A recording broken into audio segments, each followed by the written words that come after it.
conclusions that are important to the legal matter. Okay. And so can you tell the jury about what information did you specifically look at in this case? In Mr. Samson's case, again, reviewed all the different police reports, crime scene photographs,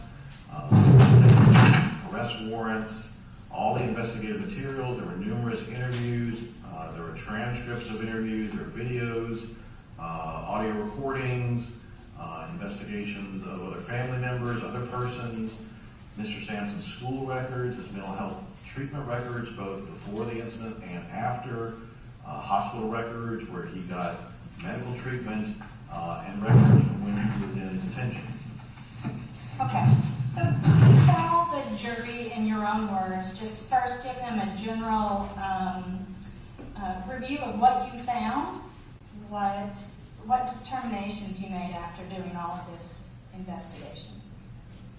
Well, the general conclusion was that Mr. Samson had a very difficult life, that he grew up in the Sudan in Africa, which at the time was a war-torn country with a lot of violence. There were reports that family members were killed in horrific ways. Grandmother and uncle reportedly were burned alive, and that he has memories as a child of the family running from other tribes that had guns, and that his family was able to escape when he was around 5 years old. And they came eventually to the United States, but shortly after coming here, his parents divorced and separated. And so as well as coming to a different country, not knowing the language, he also had to deal with his parents divorcing and separating. And after that, his parents were physically and emotionally abusive. They physically were abusive, hitting him, striking him, emotionally abusive, telling him they wished that he was never born. And this continued on throughout his childhood. It came to a point that he even told people at school about it. And we have documentation from the Department of Children's Services that indeed the school tried to contact the state and report this abuse. And some investigation was done around 2003, 2004, that he reported similar things that he's reported to me, as well as other mental health providers about this abuse.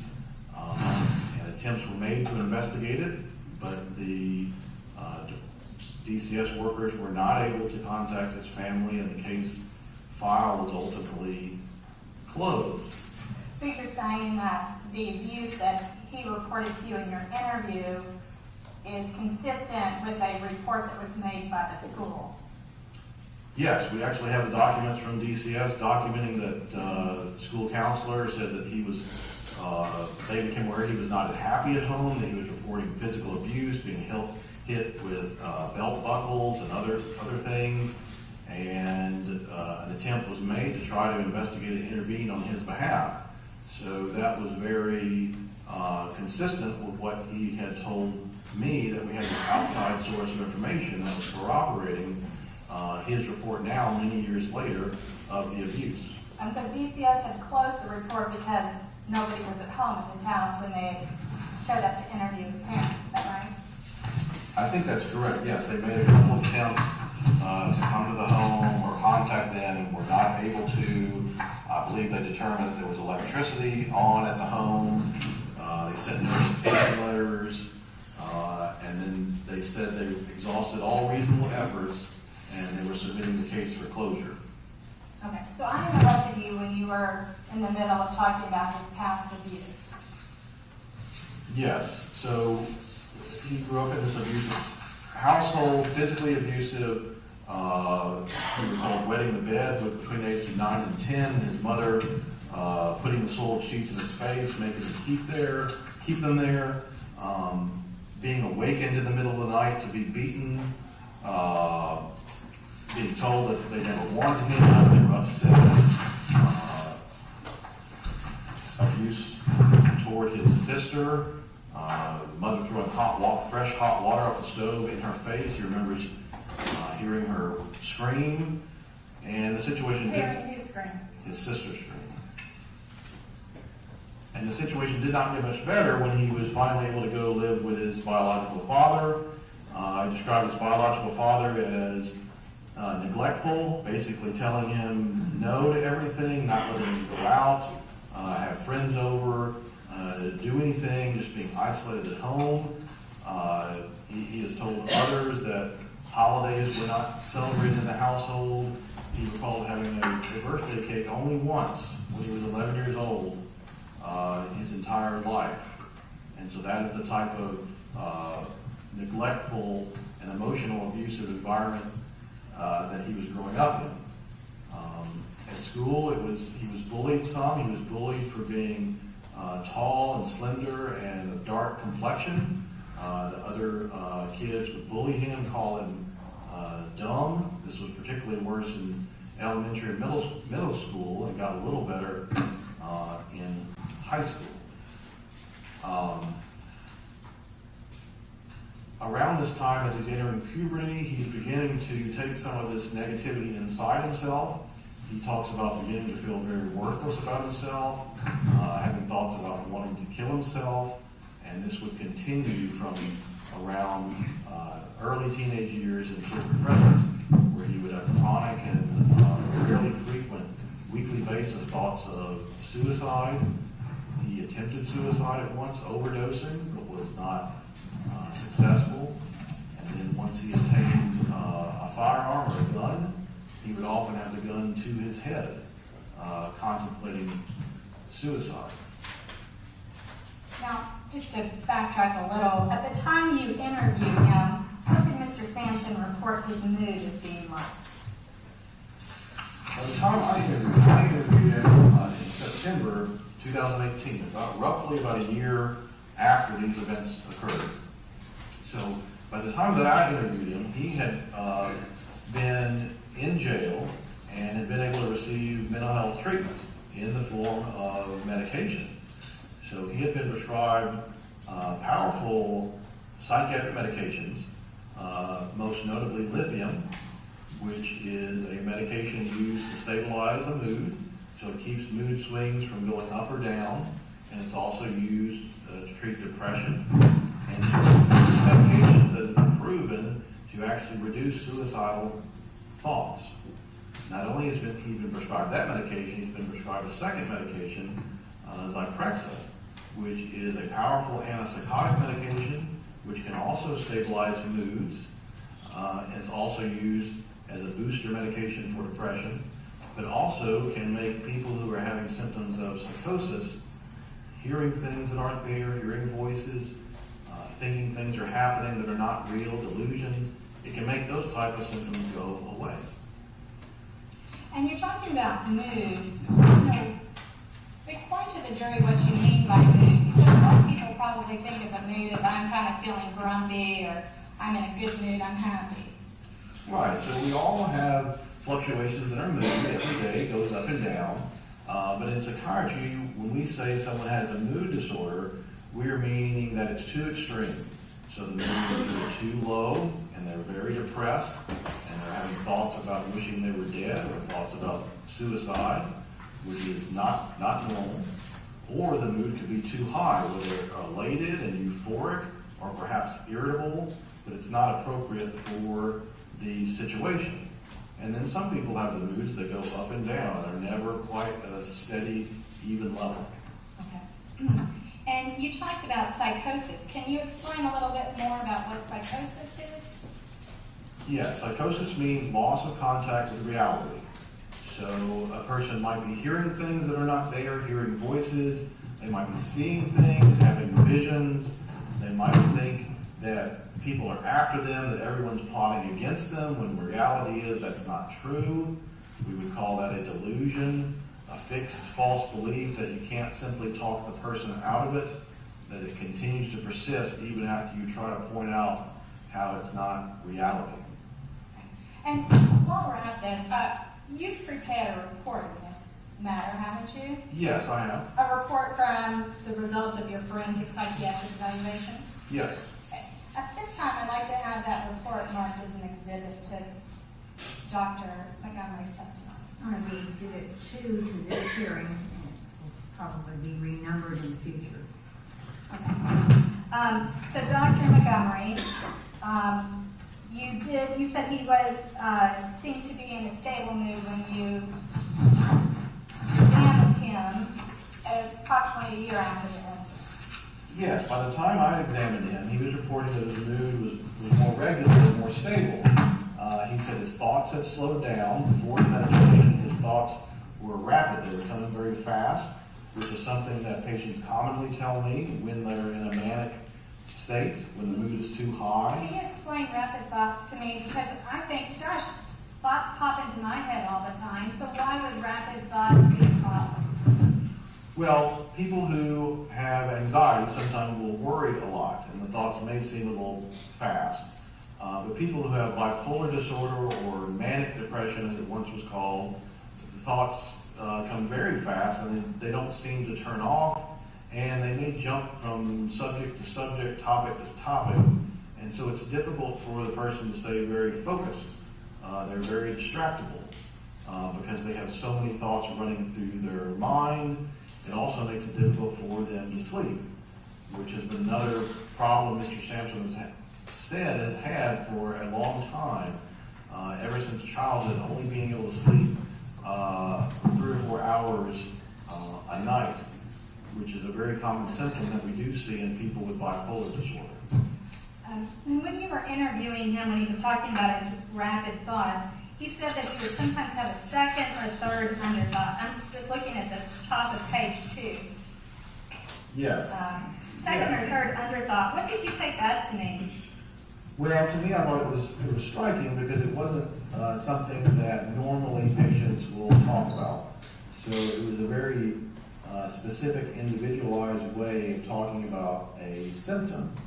Because he said, like you said, he would have the second or third underthought that was kind of constantly going on in the background.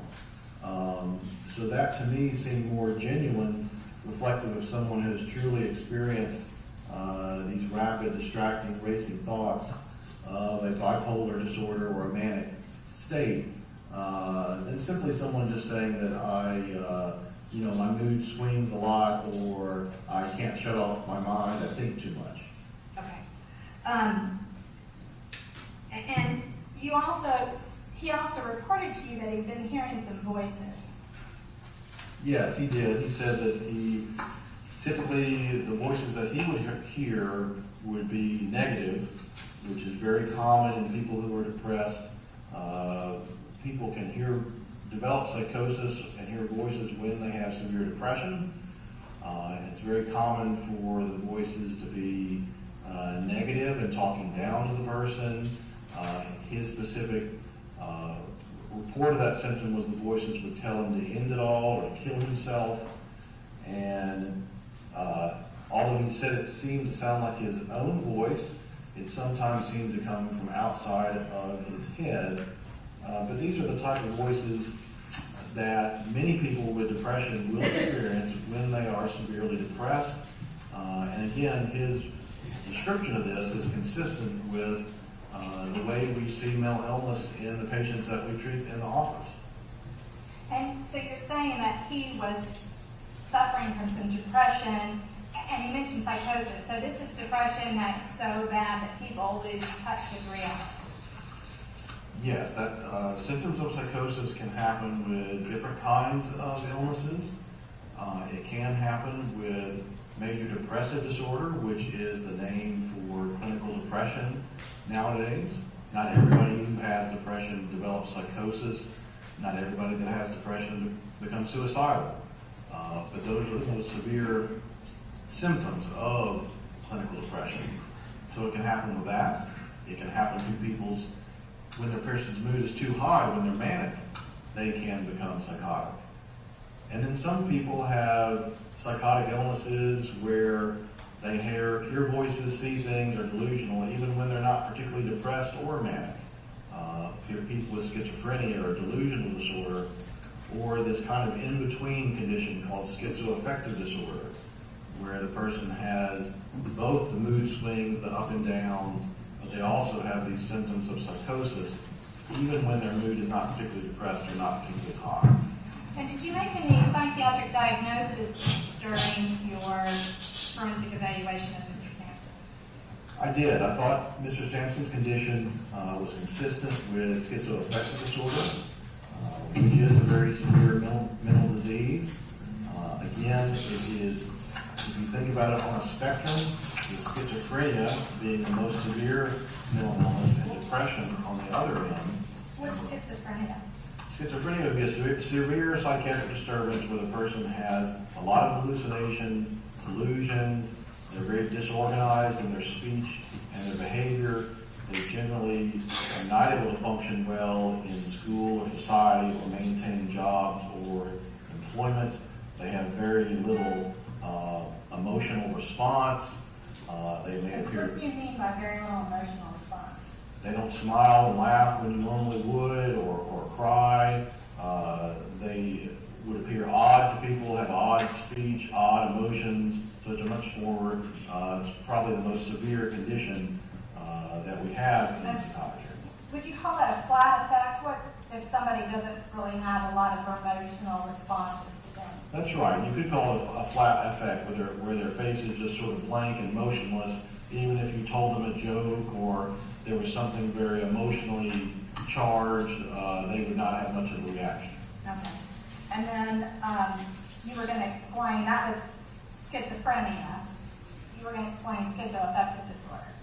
Yeah, so if you think about schizophrenia being the most severe, and perhaps depression or situational anxiety being on this end not as severe, and then you could have clinical depression with suicidality, bipolar disorder with the manic depression is kind of in the middle, and then there's a condition called schizoaffective disorder, which is not as severe as schizophrenia, but is very close, but has more elements of the mood disorders, where the person also has the mood swings up and down, but they also have these symptoms of psychosis that tend to persist. So some people might have depression, they might hear voices, you fix the depression, the voices go away.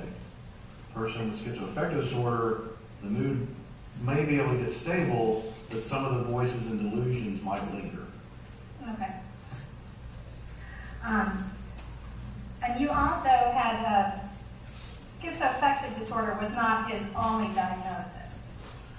That's correct. Also, his symptoms, his history is consistent with developing post-traumatic stress disorder with dissociative symptoms.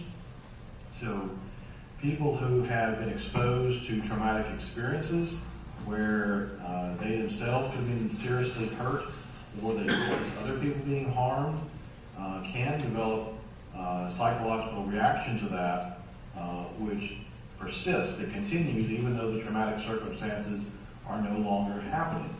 So they can re-experience the event through bad thoughts or memories, images or memories popping in their mind about the trauma when they don't want them to be. They may become emotionally numb. So they may have some of this flat affect where they are not able to feel emotions, either happy, sad, excited. They may develop negative perceptions about themselves, about the world. They blame themselves, feel guilty for the trauma, begin to think that the world is a very dangerous, unsafe place. They avoid things that remind them of the trauma. It affects their sleep, their concentration, their anger. Some of them may have difficulty controlling anger. Because what happens in a stressful situation is people get an adrenaline reaction where blood flows to the muscles, people get revved up, they have to either fight or run away to get out of the dangerous situation. But when people are experiencing trauma, either whether it is a natural disaster like an earthquake or a bad accident, or it's in war, where people are being shot and killed, and there's danger that way, or it's a personal thing where people are victim of a crime or victim of some type of abuse. Those are all the kind of things that can cause post-traumatic stress disorder to develop, and his history is consistent with that. He came from an environment where there was war and fighting and people being killed. He himself then was abused for many years. And we know that people that suffer more trauma repeatedly over time, that increases the risk that they're going to develop post-traumatic stress disorder. Their body gets abnormally revved up. They have panic attacks, anxiety, at times when there's no danger. Well, let me interrupt you there. So you're talking about the environment of war and that could cause post-traumatic stress disorder. And I can understand if somebody's 20 and they're in the Army, but how would that affect a child who really can't even verbalize or maybe doesn't even have clear memories of the war itself? Can that still cause post-traumatic effect disorder if you don't even have a clear memory or a lot of memories of the war?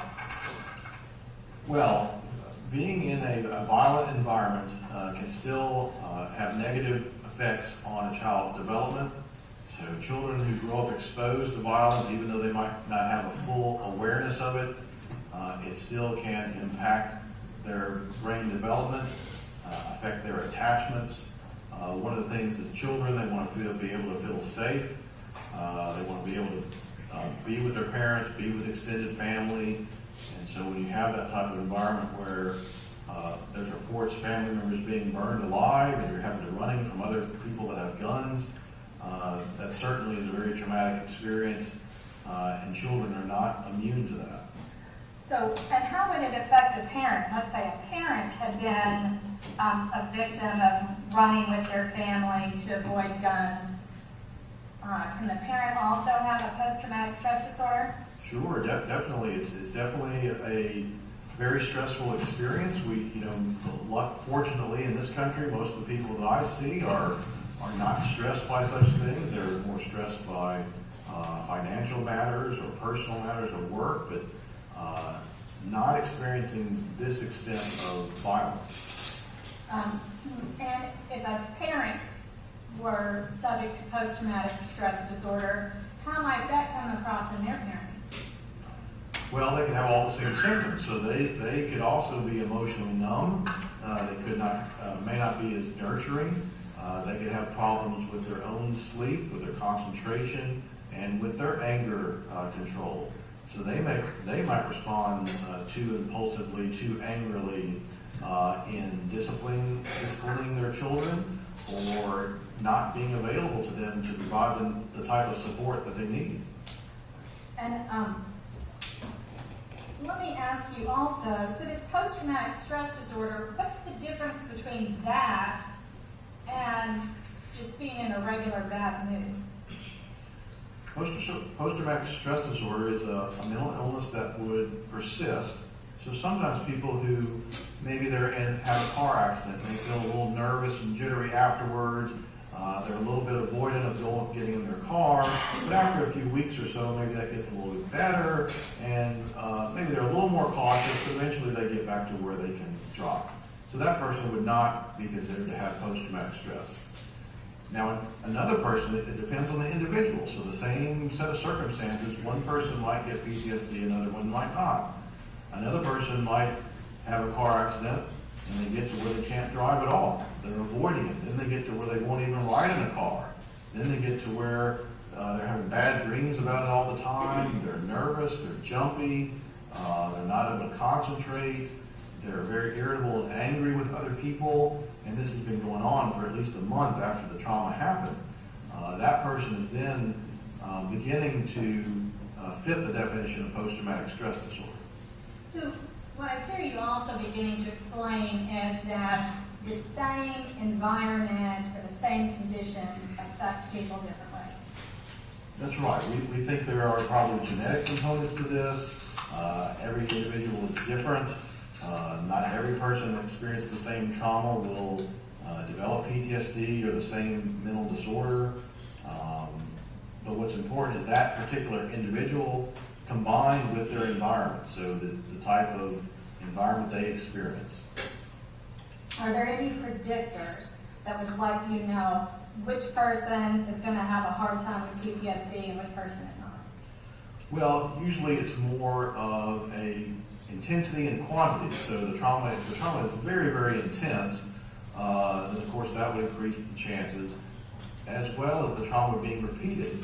So if it is a traumatic experience like childhood abuse that occurs repeatedly over many years, then that's more significant in causing problems later than just a one-time incident. Okay, what about, you said some of the things they thought were maybe genetic. What type of mental illnesses that relate to this case can be genetic? Well, most of mental illnesses that we see and treat today are generally thought to have some genetic component. So we always ask about family history. Are there other family members that have had mental illness? Because we know that that tends to increase the risk of that individual experiencing similar kinds of problems. Okay, and in this case, you took a family history, didn't you?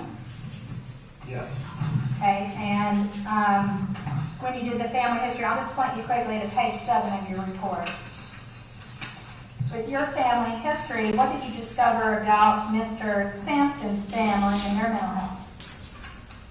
Well, there were some interesting parts to it, that his family being from Africa, that they had a variety of different cultural beliefs, that they believed in shadow magic and shadow people, that these sounded like visual hallucinations of people, that certain people maybe had special powers, that some family members could even kill other people through these magical powers, and that these sort of beliefs were something that was accepted as part of their culture and their family.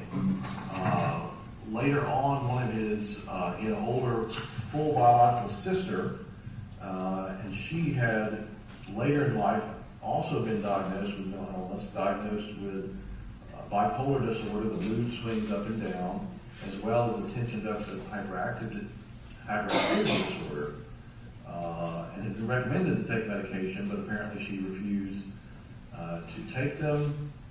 There's also a half-sister in the family that's been diagnosed with bipolar disorder. And that's on his mother's side, is that right? Correct. They have the same mother, but different father. And she is prescribed psychiatric medications to treat her mood swings. Now, what's the difference between bipolar disorder and schizoaffective disorder? Because I think I interrupted you while you were explaining that earlier. Sure. I mean, the two of them are very, very close. Because if a person has bipolar disorder, when they are manic or when they're depressed, they can have psychosis. So they can hear things, see things, be delusional. It's just when the mood becomes more stable, the delusional beliefs, the hallucinations go away. The schizoaffective, they continue. Okay. So what you're saying with someone who has schizoaffective disorder, those hallucinations or delusions are always just a little bit there in the background. Is that right? That's right. It's a little bit of more severe illness. It's one step closer to schizophrenia. It just reflects that the underlying psychotic process is we're not able to fully get that to go away just when we get the mood stable. Okay. And how long have scientists, doctors recognized schizoaffective disorder? I don't know the exact date, but that's been recognized for a long time. Mental illness has been with us for centuries, even though the names may have changed. There's evidence in ancient writings of people behaving with depression, psychosis, obviously suicide. The current terms that we use, schizophrenia, etc., depression, those have still been around many, many years, as well as schizoaffective disorder. So that is not a brand new diagnosis. It was something well in place when I was in medical school doing my training, and for many years before that. Okay, so did schizophrenia, was it first, well, they may have recognized the symptoms. Did they first begin to define it when, in the 40s or 50s? It would even go back further than that, back into the 1800s. Okay. And when do you have any idea in time when it would have gotten the name schizophrenia? Yes, back in the 1800s, not early 1900s, over 100 years ago. Okay. At one time, was it thought that it was caused by parenting or some type of external factors? Yes, there have been a lot of different theories about it. You may may be familiar with Freud's theories about everything, but nowadays we consider it to be a serious brain disorder. They continue to try to determine what exactly is the cause. There's been definitely evidence that it is genetic. If you have two family members that both have schizophrenia, the odds are greatly increased that the children will have it. There's been some investigation of possible infectious processes that are causing it. And certainly they do multiple studies on schizophrenia, brain scans, and et cetera, trying to find the abnormalities that cause it. And we were talking about the mother. Did Mr. Samson tell you anything about whether or not he believed his mother had any psychiatric conditions? I believe he, as well as his sister, I believe, are concerned that she may have some type of psychiatric condition because of her irritability or verbal physical abuse. Mr. Samson thought that she was being prescribed antidepressants now, as well as the various cultural beliefs, and her just being described as emotional and unpredictable. And she has a belief in shadow people, is that right? Yes. She believes that she can see shadow people walking around the home? Yes, that's correct. In your course of reviewing things, did you discover that the maternal grandfather had been diagnosed as being schizophrenic? Was there a record that came in from Africa late? It might not even be in your report. But do you remember that a record from Africa came in late showing that the maternal grandfather was schizophrenic? I don't recall where that's from. Okay. You said schizophrenia can have a strong genetic component. Yes. Okay. And how do schizophrenia and bipolar disorder relate? Let's say somebody has genetically blue eyes and they have curly hair. Those don't necessarily go together. But can a bipolar disorder and schizophrenia, can they be related to the same set of genes possibly? Yes. There's definitely, everyone who has a mental disorder, bipolar, depression, schizophrenia, et cetera, does not simply mean that there had to be multiple family members that also had it. We're just saying that there's some increased risk, the same way as it is with many other medical conditions, breast cancer, dementia, et cetera. Those tend to run in families, but it doesn't mean that every single person in the family will be affected. But it's not clearly understood just yet how they're related. It's not clear. If people who have schizophrenia are thought to be a mixture of probably a lot of different diseases and processes. The spectrum between schizophrenia, schizoaffective, and bipolar, by some experts, is thought to be rather fluid, and there could be a lot of overlap between all of these different conditions. Okay. And the thinking on all this, if we just go back 50 years, it's changed significantly in the last 50 years, is that right? Yes. And would you expect in the next 50 years for treatment and how we understand all of these diseases to improve significantly? We are hopeful that it will, yes. There are already new treatments becoming available as we speak, and we hope that the knowledge continues to increase. In the past, before this incident had occurred, Mr. Samson had been diagnosed with bipolar disorder. Yes. Can you tell us about that, or tell the jury, please? Yes. As I said, he was having problems before. As a teenager, was feeling very worthless, hopeless, and there were attempts to get him treatment. So he recalled going to a counselor, and also his father took him to a physician. This is on page 4 of your report, is that right? Yes. Okay. Yes. So he told me about it, but we were also, later I was able to get those records as well, which were very consistent with what he told me. He told me he spoke with a counselor, that he just had one visit because he could not pay for the therapy, and we eventually did get the records of that visit to the counselor. This was in 2014, so about 3 years before these events occurred. he told the therapist that he had a temper and that he was seeking counseling because he had had a spiritual awakening, was what the therapist documented. And if somebody's, true, people could have a genuine spiritual awakening, but if somebody's also beginning to have breakthrough symptoms of schizoaffective disorder, how could that be interpreted as a spiritual awakening, or could it? Certainly. Many times we see people who have psychotic illness or schizoaffective or mania, and there's a great overlap with religious and spiritual beliefs. So while everyone may have a different belief system, at times the beliefs can become more intense or more extreme than even what people who believe that certain belief system would ordinarily express. So people may begin thinking that the end of the world is coming, or that they have a special power or a prophet, or begin talking to people they don't even know, and expressing these beliefs, which would be considered abnormal.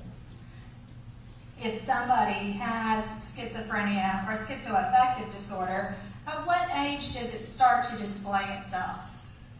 The classic time is that these conditions will develop in young adulthood. So typically we see the symptoms starting to emerge in a person's early 20s. Okay. And what about bipolar disorder? The same type of thing. The early adulthood is a common time that we see development of severe mental illness, generally across the board: psychotic illness, depression, bipolar, etc. So it fits with the timeline. He even told the therapist that these issues have been going on for the past 1.5 years, and that's typical. People usually don't come see someone like me or go see a therapist until the problem's been going on for a long time. And he was having stress from, which was, the notes were not very specific. The notes were very sort of summary and vague, so it's a little bit difficult to glean much other than they meant. But stress from cultural and previous relationships. The therapist listed the diagnosis as relationship distress with spouse or intimate partner. But again, there wasn't much detail, and there was only one visit. But after that, he did, I think it was afterwards. Was it before? It was. Yeah. So slightly before, a couple of months before, Mr. Samson did go see a medical doctor, someone with an MD. You're on page 4 again, right? Yes. Okay. This appears to be a general practitioner or primary care doctor, not a psychiatrist, because he was also seeing him a couple times just for not feeling well, stomach aches, food poisoning. But then in April 2014, he was seen for an annual checkup. But the complaint was documented that he still felt stressed out. And so the doctor diagnosed him with bipolar II disorder, which is a milder form of bipolar disorder where the person still has mood swings, but the manic episodes are not as severe. And the depression is more severe in bipolar II? Bipolar II, the depression is the same. So with clinical depression, bipolar 1 or 2, the depression can all be the same. Can just be it's really the difference between bipolar 1 and 2 is just the severity of the mania. So in bipolar II, you don't hit the high highs, but you're still hitting the low lows. That's right. That's right. So that is somewhat significant because general practitioners are generally not as quick to diagnose that type of disorder unless it is striking to them, because it sometimes can be difficult to make that diagnosis. So it was telling to me that even a primary care doctor was able to diagnose that condition, not only diagnose it, but prescribe the appropriate type of medication. He was given an antipsychotic medication, Zyprexa, which is one of the strongest, most powerful antipsychotic medications that we have today, that it works very quickly and effectively to treat bipolar disorder. If the doctor thought he simply had depression, he would not have given him that right off the bat, because those medications have very severe side effects. They can cause involuntary movements of the body, that can cause diabetes and weight gain, and they're very difficult for a person to have to take unless they need it. So it was telling that he gave him that right off the bat, and he also wanted to see a psychiatrist. However, apparently that didn't happen, which again is very common. Most people in our country receive their mental health treatment from primary care doctors for a variety of reasons. There's just not enough mental health treatment available, apparently. So Mr. Samson returned on April 30th, and he reported that he was feeling better, that his symptoms were better, that he was sleeping well, that he was having less thoughts. Now, these are all documented in the doctor's notes. This is not Mr. Samson telling me this. Okay. This is what the doctor documented at that time back in 2014. Now, the doctor, unfortunately, does not go into a lot of detail about what type of thoughts Mr. Samson was having, but he was having less of them.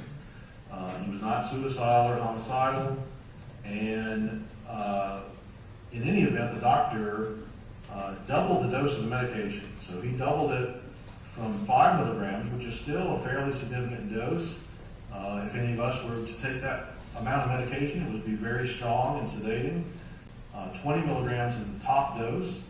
So he upped his dose to 10, which is a very good, moderate level dose, and said that he would treat him. I guess he thought, well, he's not able to see a psychiatrist. I'm going to go ahead and treat him. I'll prescribe this, and he can come back and follow up with me. And were there additional notes after that? Did Mr. Samson follow up with this general practitioner? Unfortunately, there were not. He, as happens so often, for whatever reason, he was lost to follow up. I think through some of the information I've pieced together from him and other people that Mr. Samson's biological father around this time attempted to return and live in Africa, and this left Mr. Samson without supervision or provision of medical and health care in order to go and get treatment, and so he dropped out of treatment. Another thing that happens very, very common to people with mental illness, especially when they're younger in the beginning stages, they don't see the need for treatment. It's hard for them to understand there's much wrong, and a lot of times they may feel better fairly soon, several weeks after being on medication, and then think they just don't need the medication anymore. So it's kind of just as soon as they start feeling better, then they attribute feeling better to something besides the medication. And because they have mental health problems, they don't necessarily see how sick they are. That's right. I mean, many people will not understand the need to continue on their medication. This was a problem when antidepressants first came out. People would get better within a few months, and doctors and patients thought, well, okay, you can stop taking the medication. But they found if they do that, a lot of them, the symptoms just come back. And if people have more severe illnesses like the mood swings or the psychotic symptoms, they really need to stay on the medication much longer term. Okay. Now, I wanted to ask you some questions about some of Mr. Samson's psychiatric symptoms and some of the things he told you during your interview in jail with him.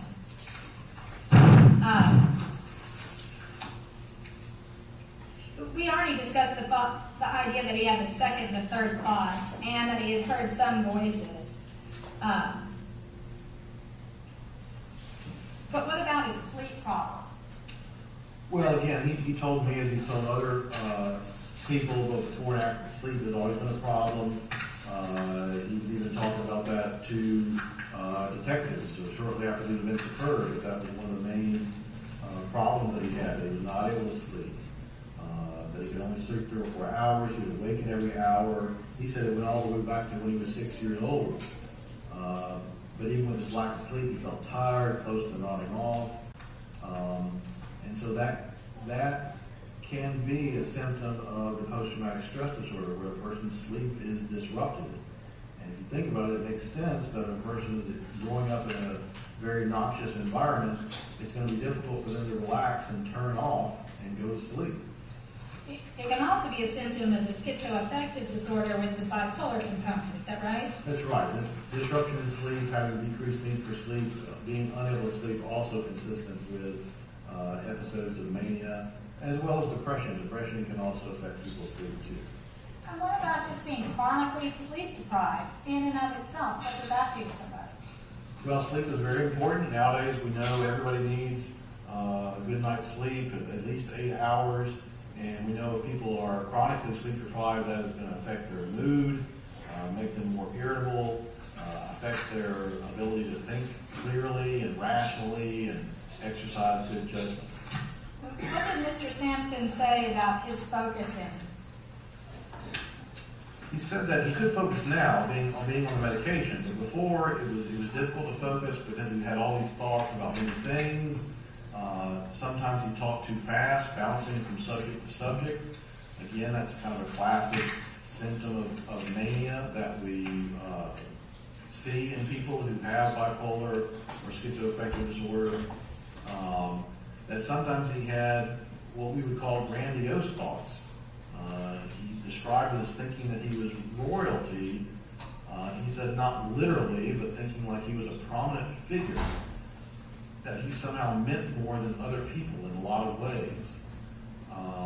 And then, what can that be a symptom of? Grandiose thinking. Again, symptoms of grandiosity are symptoms of mania when the mood state is too high and people can feel like they're a famous person, or they might just feel like they know more than everybody at work and they need to be promoted or listened to. But it's an inflated sense of self-worth that really, when a person is manic, becomes delusional. It's not based on reality.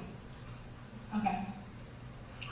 And did he describe to you a time, like when he was in college, he could write a lot of papers all at once? Yes, having an increased amount of activity, being able to accomplish a lot of different things at once, again, is a symptom of mania. Also talk about spending impulsively. People who have mania will buy lots of items that they don't really need all at once. He spent money on gym, health-related supplements, and then sometimes wouldn't even take them all. Would also work out excessively, so excessive activity is another symptom of mania.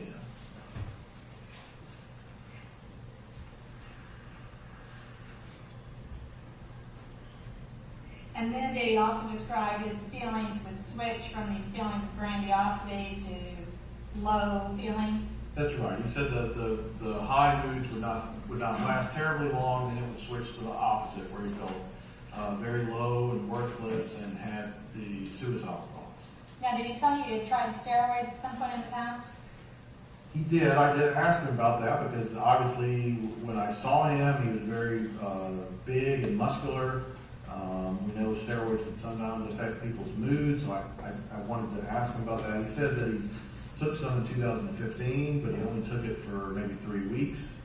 And it did make him feel more powerful, less tired, and more enraged, and have an increased appetite. So it sounded like he had all the side effects that you would expect. But he didn't tell me it was something that he had continued to take or was taking recently. And he also talked to you about past drug use, and he had smoked marijuana. Is that right? Yes. And what effect can marijuana have on schizoaffective disorder or schizophrenia? Well, we're learning more about it, but many studies have shown that people who are at risk to develop schizophrenia, so they're already sort of predisposed that they might develop that, if they use a lot of marijuana, and I mean heavily, daily use during their teenage years particularly, that increases the chances that they're going to develop schizophrenia or a psychotic disorder. If they were going to develop it at some point, it looks like the heavy use of marijuana makes it come about earlier. So if they were going to get it when they turn 25, maybe if they use a lot of marijuana, they get it when they're 18. So there seems to be some relationship.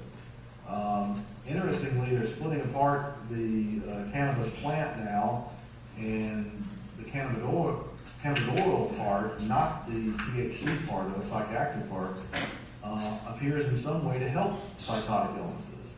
So that also, we see it commonly in people with schizophrenia that use it, and so it may be that part of the plant does help them and relaxes them. It's just that other part worsens the psychosis. How often did he report to you that he had been using marijuana? He said he first tried it when he was 16, and again he was using it to help him sleep, so he was getting some benefit from it. You're on page 6. Yes. Between the ages of 16 and 18, he used about once a week, and then he quit using it. But then when he turned 24, he started using it again, realizing how it helped his sleep. And then from that point on, he said he'd been using about a gram every night of his work week up until he was arrested for these current events. Okay. And what about alcohol? Did he report to you that he'd used much alcohol in the past? Not really. He said he only drank about 10 times, had never been intoxicated. 10 times in his lifetime. Correct, yes. And what about other drugs, heroin, cocaine, pain pills? He said he had never tried other street drugs like that, or never abused prescription pills, or abused inhalants. I think he said maybe one time he tried bath salts, but that was about the only other thing. Okay. And did he describe to you having a lot of vivid dreams where he was concerned about things? Yes, he had different types of dreams. Sometimes the dreams would be typical anxiety dreams that a lot of us maybe would have about a family member being chased or dying.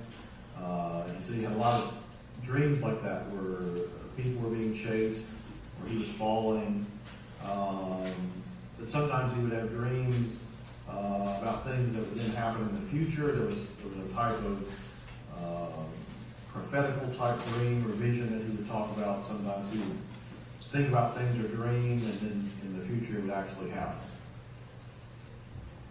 And he also described some sense of paranoia to you in the past?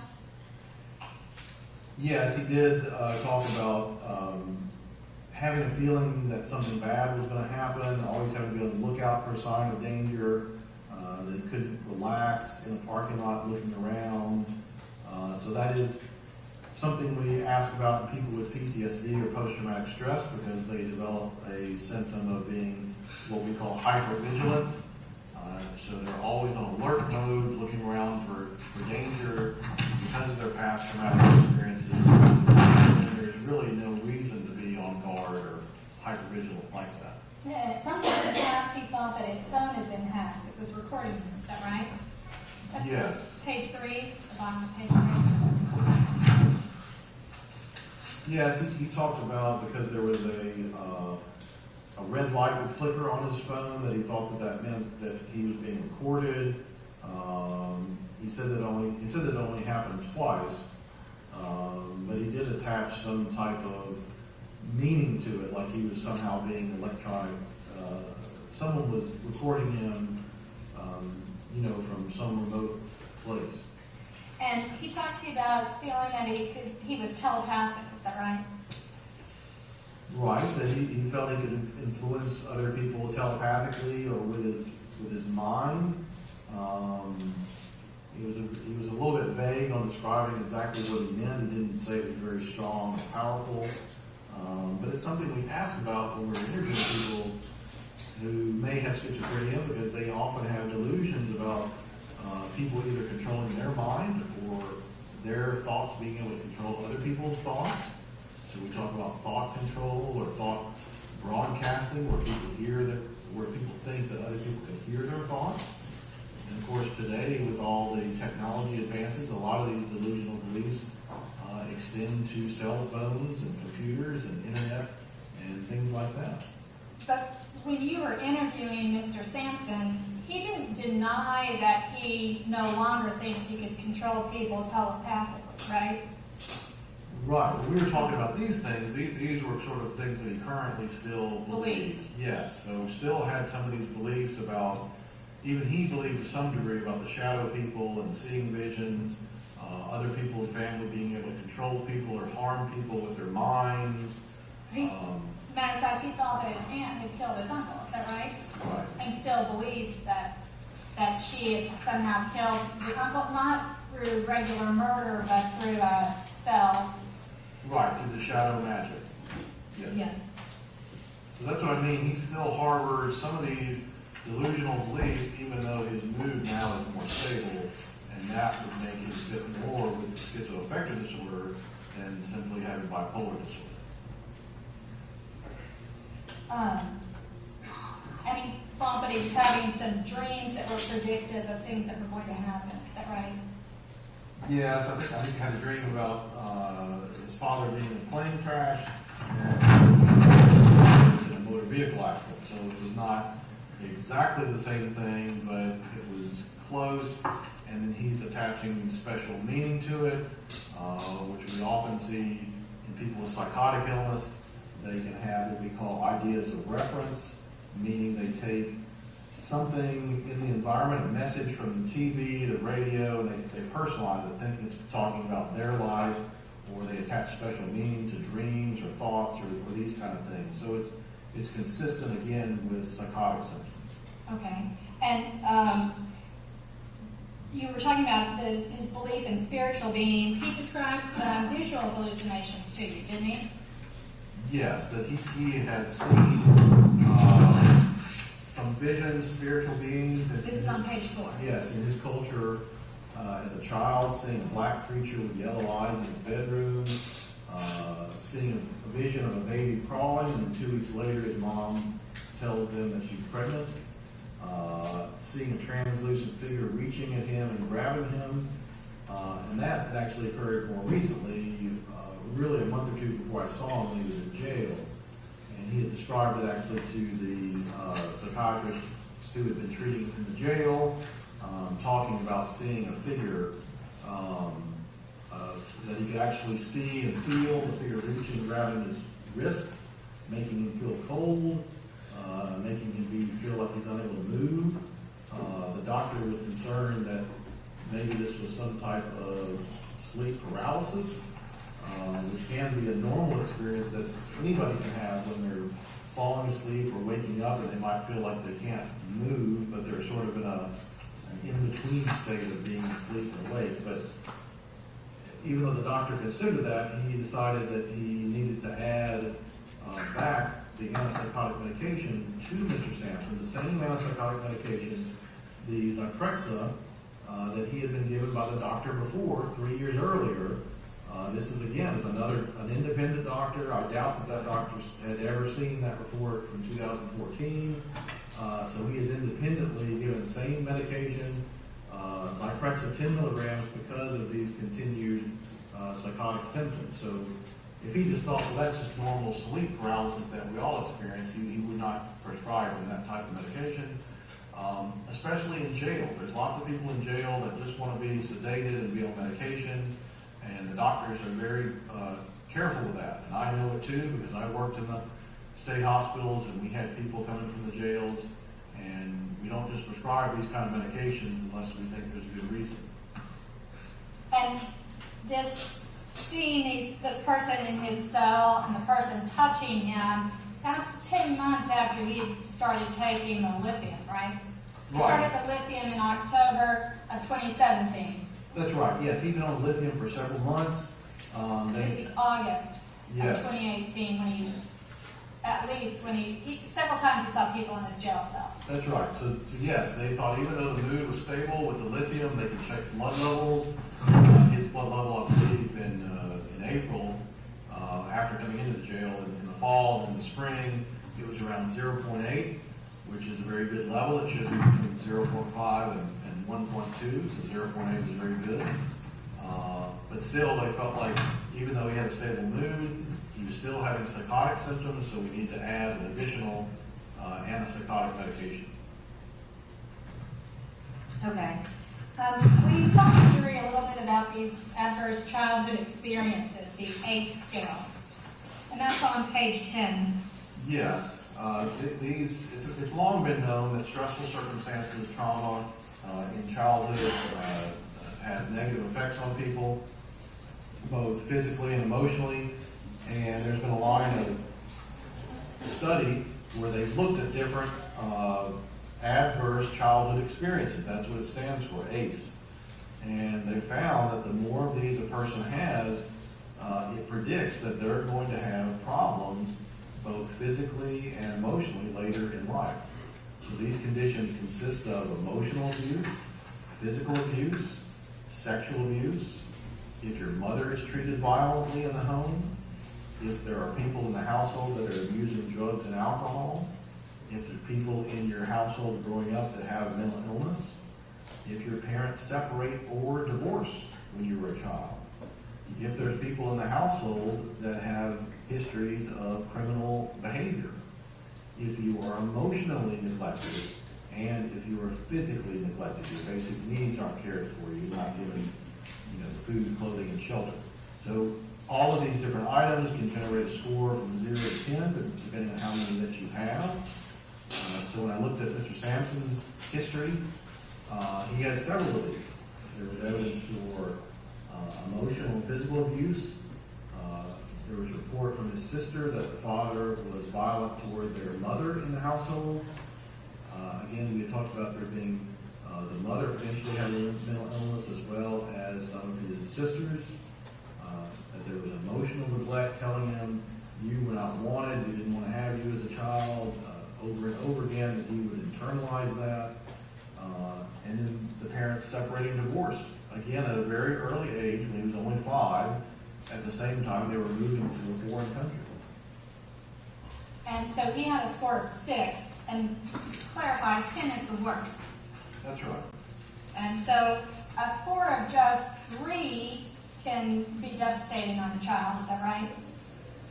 Yes, if you have any of these things, they can be very stressful and increased risk of depression and behavior problems as well as physical problems. They found. That's the amazing thing. Tell the jury about the physical problems that they've actually found relate to this ACEs score. Right, even people can have a variety of different health problems where they develop physical illnesses that shortens their lifespan. So just a variety of different chronic health conditions that seem to be increased chance of that happening just based on these experiences.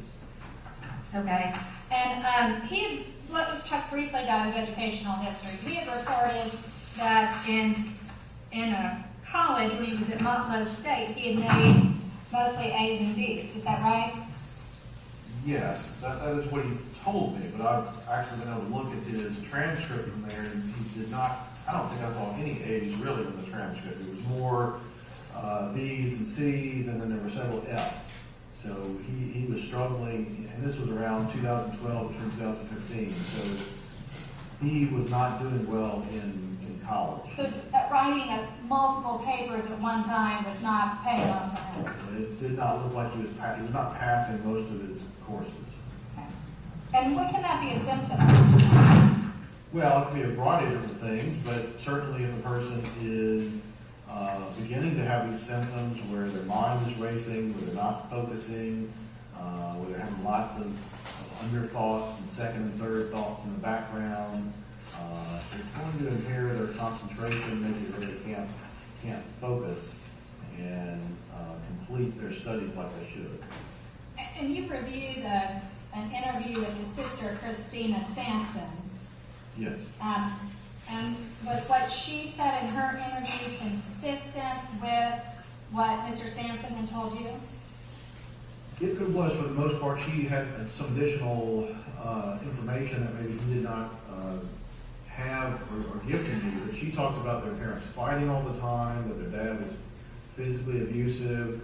She explained that in the African culture and the families, it was very much more common for them to use more physical discipline, physical abuse as discipline, and beatings, that both parents did administer these beatings via belt, but that the mother would use any object that was handy, and the mothers tended to give even more severe beatings than the father. But she also corroborated their mother talking down to Mr. Samson, telling him regretted ever having him, wished he was never born, saying mean and hurtful things to him. And she also thought their mother was mentally ill, and again related their younger half-sister having been diagnosed with bipolar disorder. And she also recalled their father taking Mr. Samson to the doctor, who she recalled the doctor saying that Mr. Samson had schizophrenia and bipolar, which is the classic way to say schizoaffective disorder. It's a combination of schizophrenia and bipolar. Okay.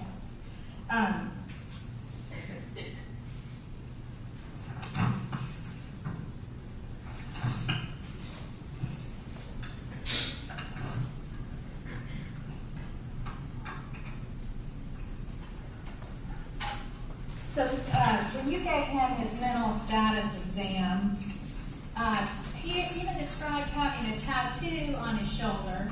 Remember that? Yes. I always ask, whenever I see patients in the office or doing these kind of evaluations, I always ask people about their tattoos. Because most of the time there's a meaning to it. Now a lot of people won't tell me, they'll just say they liked it or whatever, but I usually know that's not true. In his particular case, I think it does have meaning, because he said that his tattoo was of an eye on his left shoulder. And he said it was an all-seeing eye. And he explained that that was a symbol of being able to see into the future and see the unseen, which that is consistent with his psychotic delusional beliefs about being able to see into the future or predict the future. So much that he got a tattoo of it. Okay. And again, he had talked to you some about having delusions and shadow people.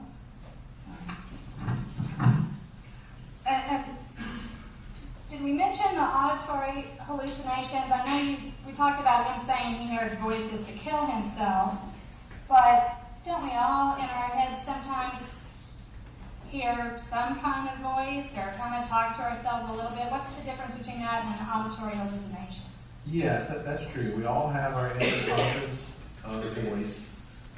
So sometimes it's hard to tell, is a person just talking about that, the inner voice that we all have, or is this a true auditory hallucination where it's an abnormal perception, where there's a part of the brain that's not working properly, that they're actually sensing that something in the environment that's not there. They either see something that's not there, they hear it. It can be a tactile hallucination where they actually feel something. Like a cold hand on their wrist. Like a cold hand or a temperature change, or it could be an olfactory where it's a smell. So, we know these do occur in various mental illness. I have many patients that have them. Some of them just experience it when they're depressed. I have some people who have had head injuries and they have these hallucinations kind of constantly. They never seem to go away. And then people with schizophrenia, schizoaffective disorder quite commonly experience of these hallucinations. So it's generally a matter of degree, how strongly the person talks about it, describes it, how most people, even the people that have hallucinations, can kind of tell the difference between this is just my inner voice and this is something different. This is something more alien, not normal. And so in his case, it does seem to fit more with it being a true hallucination. However, there's really no way for us to tell all the time. We can't do any blood test or do any kind of specific test to know for sure that this is a true hallucination or just his description of a strong If Mr. Samson now has a fairly flat effect, is that possibly from the lithium? Can lithium sometimes give people a flat effect? It sometimes can. Sometimes psychiatric medications, including lithium or antipsychotics or even antidepressants, can sometimes make a person appear more subdued, where they might not have a full range of emotion. That was something the doctors, when he first came into jail, they noticed that his mood was not matching up with the situation. He was sort of inappropriately too up, given the situation of what had occurred and where he was. And that was part of how they diagnosed him with having bipolar disorder and needing to take lithium, was to get his emotional demeanor to more match with the situation that he was currently in. Okay. So that's a sign if somebody is too euphoric in a bad situation. It can be a sign that they have a mismatch in their mood. Yes, people who have bipolar disorder or schizoaffective or manic, often their mood will be too high and bouncy or silly. They might come into my office and they're laughing and giggling and making jokes, which a little bit of that is okay, but too much of it is a problem. So we want their emotions to be more normal in intensity and range and fit the situation. And what did you determine about Mr. Samson's judgment and insight? Well, it's hard to the degree to which a person recognizes that they have a mental illness. So that has impaired a lot of people, especially people with psychotic illnesses. They don't see that they have a problem. They don't understand the delusions are not true. They don't see the need to have treatment. And so based on his past, he didn't come in saying, I have a mental illness, I need treatment. He hadn't really been telling people that. In fact, when they first met with him and offered him medication in the jail, he refused it. He said he didn't want or need any medication. So that's very, very common. I think now probably his insight has improved, that he does recognize that the medications help. He can see how it slowed down the thoughts and made him think more rationally. When a person has a mental illness and it's not treated, that often affects their judgment. So they don't have good judgment. They don't use good judgment. That's why people end up dying by suicide. That is almost always, 90% of the time, linked to a severe mental disease. That's why people do that. It doesn't make any sense. So when people have psychotic illness, when they have unstable moods, their ability to exercise judgment is impaired. They're not able to rationally think things through and think about why they are going to do the things that they do that in hindsight are of grossly poor judgment. And when you say judgment, you're using that word the way that we would use it in normal conversation? Yes. Are they using good judgment to take care of themselves, to do appropriate things, exercise good judgment with the way they interact with people? Are they able to refrain from saying inappropriate things, doing inappropriate things? Just the way you normally think about exercising good judgment. Now, Mr. Samson also had an MRI at Vanderbilt, didn't he? He did. We arranged for him to undergo a magnetic resonance imaging scan of the brain in order to see if there was any type of stroke or brain tumor that might have caused this aberrant behavior on that test. It was a limited test because he couldn't stand to sit still through the entire procedure. He got claustrophobic, and they had to end the test early. But I spoke with the radiologist. He thought that he still was able to get enough data to give an interpretation. He felt confident there was no stroke, there was no big tumor or mass in his brain that was abnormal. There were a few tiny spots in some parts of his brain that typically would not be seen in somebody his age. But as people get older, a lot of times they will have little tiny spots in various areas of the brain. Some of that might be because some of the tiny blood vessels in the brain become occluded and cause a little tiny speck of damage to the brain. Now, you're on page 14 of your report where it's discussing the MRI, is that right? Yes. And so these little tiny spots, you said they have a little occlusion in the blood vessel or artery, what is it? Well, that could be. Now, the radiologist was not for certain. He couldn't tell for certain what these were. He said that the study had been more complete and he had all the angles to look at. It's possible the spots could have been just some sort of artifact from the exam. They would not have represented anything abnormal. But he wasn't able to say for sure. So they're not really of any huge clinical significance. The doctor wouldn't have said, oh, you've got to have him evaluated further because of these spots. But it is consistent with some of the research where they look at people who have schizophrenia and people who don't have schizophrenia, and they have them undergo extensive brain scans, and they do complicated math analysis of all the parts of the brain, and they compare people without schizophrenia to people with schizophrenia, and they develop these complicated mathematical models, and they will say, well, these abnormalities seem to be more common in people with schizophrenia, so having some of these little white spots is consistent with some of that lines of research, but it's not to the state where we could use this to diagnose somebody with schizophrenia. So this is not, the brain scan does not prove that he has schizophrenia. It does not prove he does not have schizophrenia. Many people who have schizophrenia can have a brain scan just like this. So just the state of the science is not quite as precise as we would like it to be. But the main point, we were looking to see if there was any kind of large abnormality like a stroke or a tumor that might cause Mr. Samson to behave in such inappropriate ways.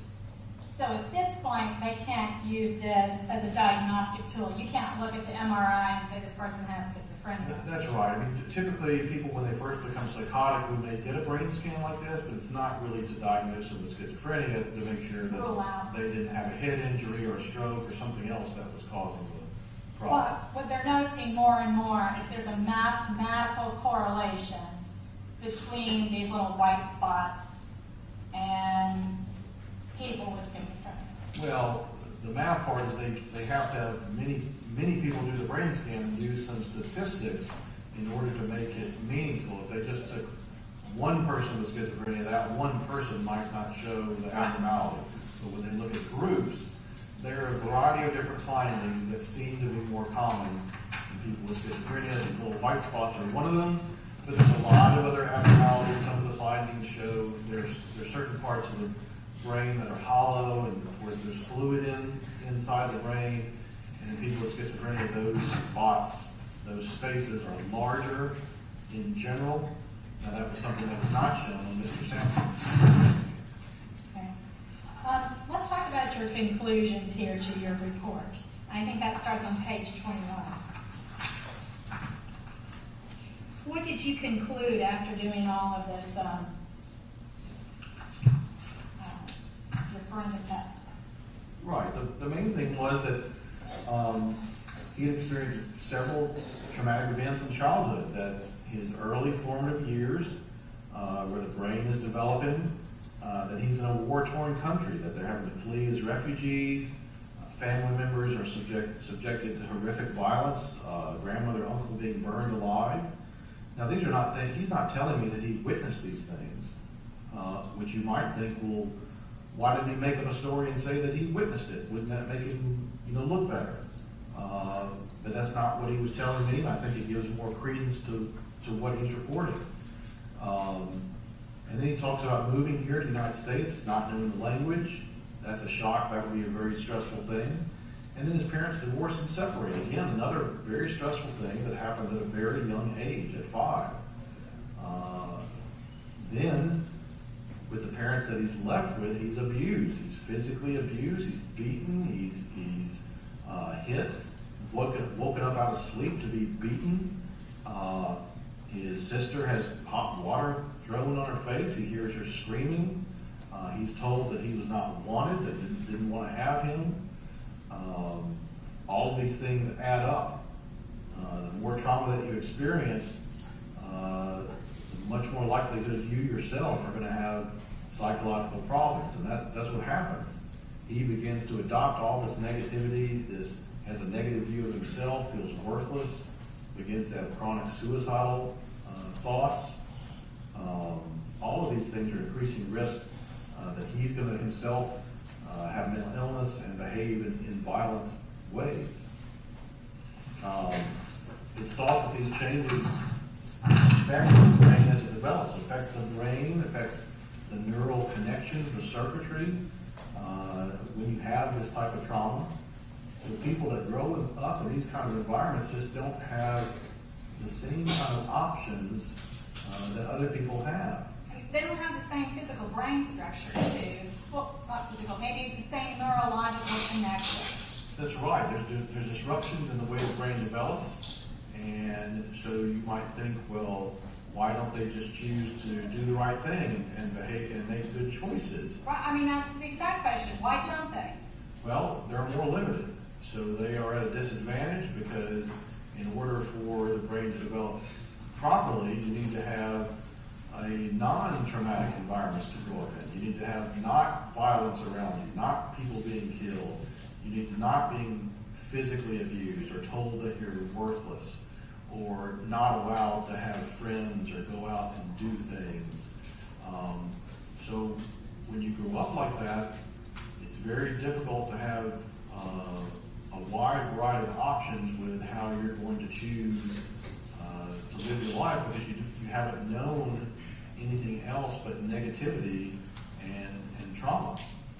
So the reaction is that you become physically numb, your emotions are more numb, you get used to violence as the norm. Your reaction with anger is not appropriate because people around you have not reacted properly with their own anger. So you have difficulty modulating that yourself. You have difficulty sleeping. You have difficulty concentrating. You can't perform as well in school. You can't perform as well in the job. And then eventually you're going to have trouble with your own relationships because you haven't had healthy relationships growing up all along. And let me ask you about the dissociation. I'm not sure I fully understand what dissociation is. So dissociation refers to a phenomenon where people separate from their body. They might go into almost like a trance-like state, as if they're watching themselves on a movie or having what people might think about as being an out-of-body experience. So this has been something that has been described for many, many years. This is not a brand new idea. It's been around a long time. And we see it most commonly in people that have experienced trauma. So if you think about a child that's being constantly abused, or a person who's a victim of a crime, or a victim of a rape or personal assault, many times there's no way for them to escape. They physically are powerless. They cannot get away from the abuse. And so one way that the mind protects them is that the mind will separate from the body in some way. So they will not experience it fully. So they might go into kind of like a trance-like state where they don't feel quite real, where maybe they feel as if they're in a fog. And this is thought to be protective. So the person can't physically escape the trauma, but mentally they can. And so in some ways, that protects them. So it's almost like they go to a little happy place in their brain? Well, maybe it's not happy, but just another place. Yes, it's more of it's a separation from conscious awareness, and it's thought to be to escape a traumatic experience. Typically after the event, the person does not have a very clear memory for what happened, which again can be somewhat protective if you're going through an abusive experience. You don't want to have to remember what happened to you. But if that continues to happen, if you continue to have these experiences where you sort of kind of go out of it, you could see where that could be dangerous at times. You don't want that to happen while you're driving or doing something else, or going in and out of these states. Would you almost call it like a fugue state? Could you almost be considered to be in a fugue state? Well, a fugue is an example of a dissociative state. A fugue meaning where a person would actually travel to other places, or I've had some people describe getting in their car and traveling and then not really remembering where they went or what they did. And they were only able to piece together what happened by other people around them that said, well, look, we got your credit card statement and we saw you were, all the way down the highway and you're purchasing gas, etc., but they don't have any memory for it. Mm-hmm. So it seems like, though, that's almost unbelievable that something could happen to somebody and they wouldn't have a memory of it, or they wouldn't know what's going on. What had happened? It does, but it is a thing that we've observed. We know that people who experience trauma, people that develop post-traumatic stress, one of the symptoms that's even listed in the DSM-5, the Diagnostic Statistic Manual that we use to diagnose mental disorders, one of the symptoms of PTSD is that they don't have a clear memory for the traumatic event itself. And that's because over time, over seeing thousands and thousands of patients, they've established that that's part of the phenomenon, that the traumatic experience affects memory, and it affects the person's sense with it being in reality when the trauma is occurring. Is there any kind of example you could give the jury of what kind of this dissociative state is like? Could it be equated to like when you drive home and you don't really remember getting home, but you're home and the last thing you really remembered was getting onto the interstate? That's right. So you could have people, they talk about highway hypnosis, where people kind of go into a daze and they drive home. They know they drove home, but they don't really remember perhaps all the details. They kind of lapse out.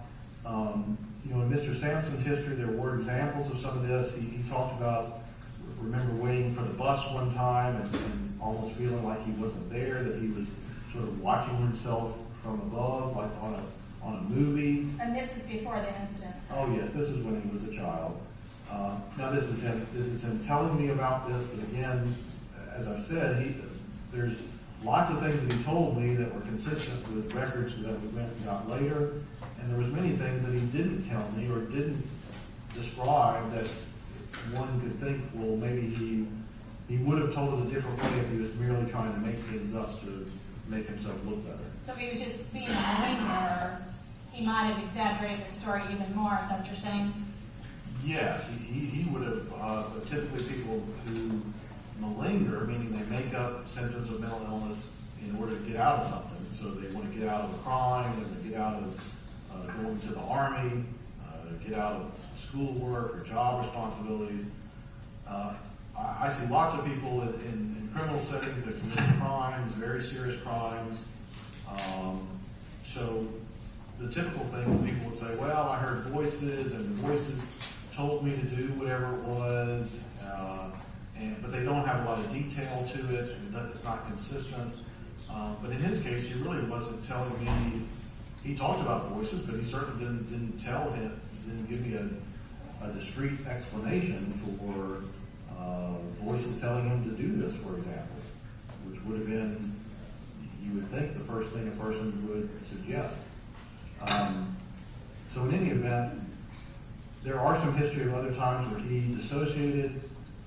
His girlfriend talking about he would go into very angry episodes, punching the wall, and then not being able to remember that he did it, having to explain to him that he in fact did that. Even after these events, when he's first interviewed by police, he does not have a very clear memory for what happened. He's not able to give a logical explanation for what happened. He's somewhat perplexed when he asked them during the midst of the interview that people were hurt, and he seems not to have memory for that. He seems to only remember shooting at bricks. He's not really certain about all the details about how he got there, with exactly what happened. And even when he received medical attention afterwards for his own injuries, the medical staff there note that he's not very responsive, that he's only sort of vaguely responsive to verbal commands, but really can't communicate with them.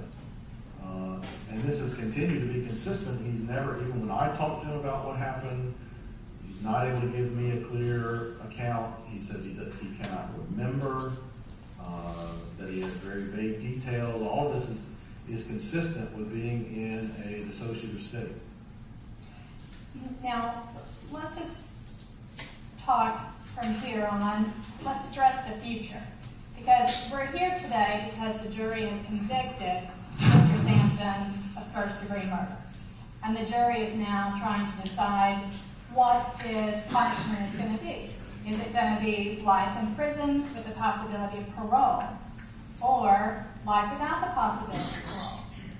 And some of what you've described in terms of Mr. Samson having schizoaffective disorder, I mean, that sounds very serious. And life in prison with the possibility of parole is after 51 years of service. So, first of all, I guess if you kind of compare medical science to 51 years ago from the date of this incident, which was in 2017, we'd be looking back at 1966. Have there been significant changes in how we've diagnosed schizoaffective disorder and treated schizoaffective disorder and schizophrenia in those last 51 years? There have been changes. There have been a lot of new treatments have been discovered. Many more people are able to be stably treated and functioning in society rather than just being sort of warehoused in large mental institutions as they used to. So there has been a lot of advancement in people being able to have stability with treatment so that they can go on and be functioning individuals rather than just being locked up for the rest of their lives in mental institutions. So if we go forward 51 years from 2017, we're looking at 2068. There's probably no way you could predict what kind of treatments or technology they'd have to treat schizoaffective disorder or PTSD 51 years in the future. Is there? No, I do not have those powers.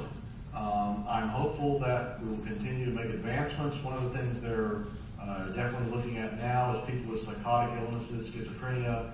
They're very much focused on these disorders not only causing people to have hallucinations, delusions, problems with their emotions, but separately they're beginning more clearly to understand that their ability to think clearly is also impaired, somewhat similar to someone with dementia. So there's a lot more focus on the cognitive problems that people have with these serious illnesses, and attention is being paid to addressing those problems, as well as making sure that people get treatment very early on. It's found that if you can treat somebody when they first become ill and maintain them on the treatment, that they will do much, much better than if they don't get any treatment and they repeatedly end up getting sick and come in the hospital.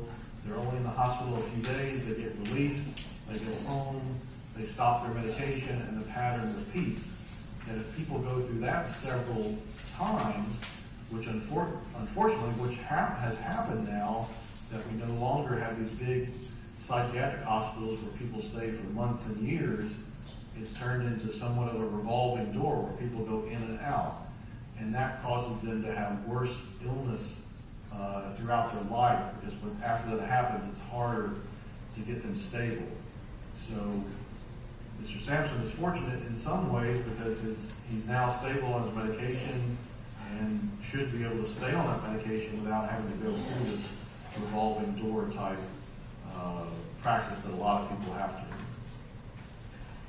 And so you're saying being on the medication for a consistent long period of time can really help somebody's thought process?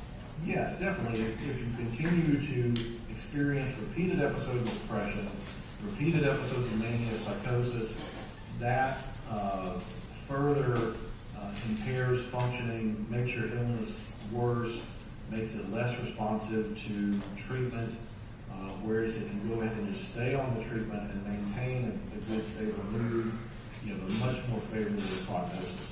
Let me say this while I'm thinking about all these opinions you've given, all of your diagnoses. Is that to a reasonable degree of psychiatric certainty? Yes, definitely. So what about Mr. Samson's future dangerousness? Well, Okay, all right, so go ahead and answer, but we will deal with that later. Okay. You can answer. well, generally people who have severe mental diseases are not thought to be more dangerous than people who do not. Most of the people that commit dangerous offenses do not have severe mental disease. We know that the major risk factors for a person being dangerous are them having a history of violent behavior.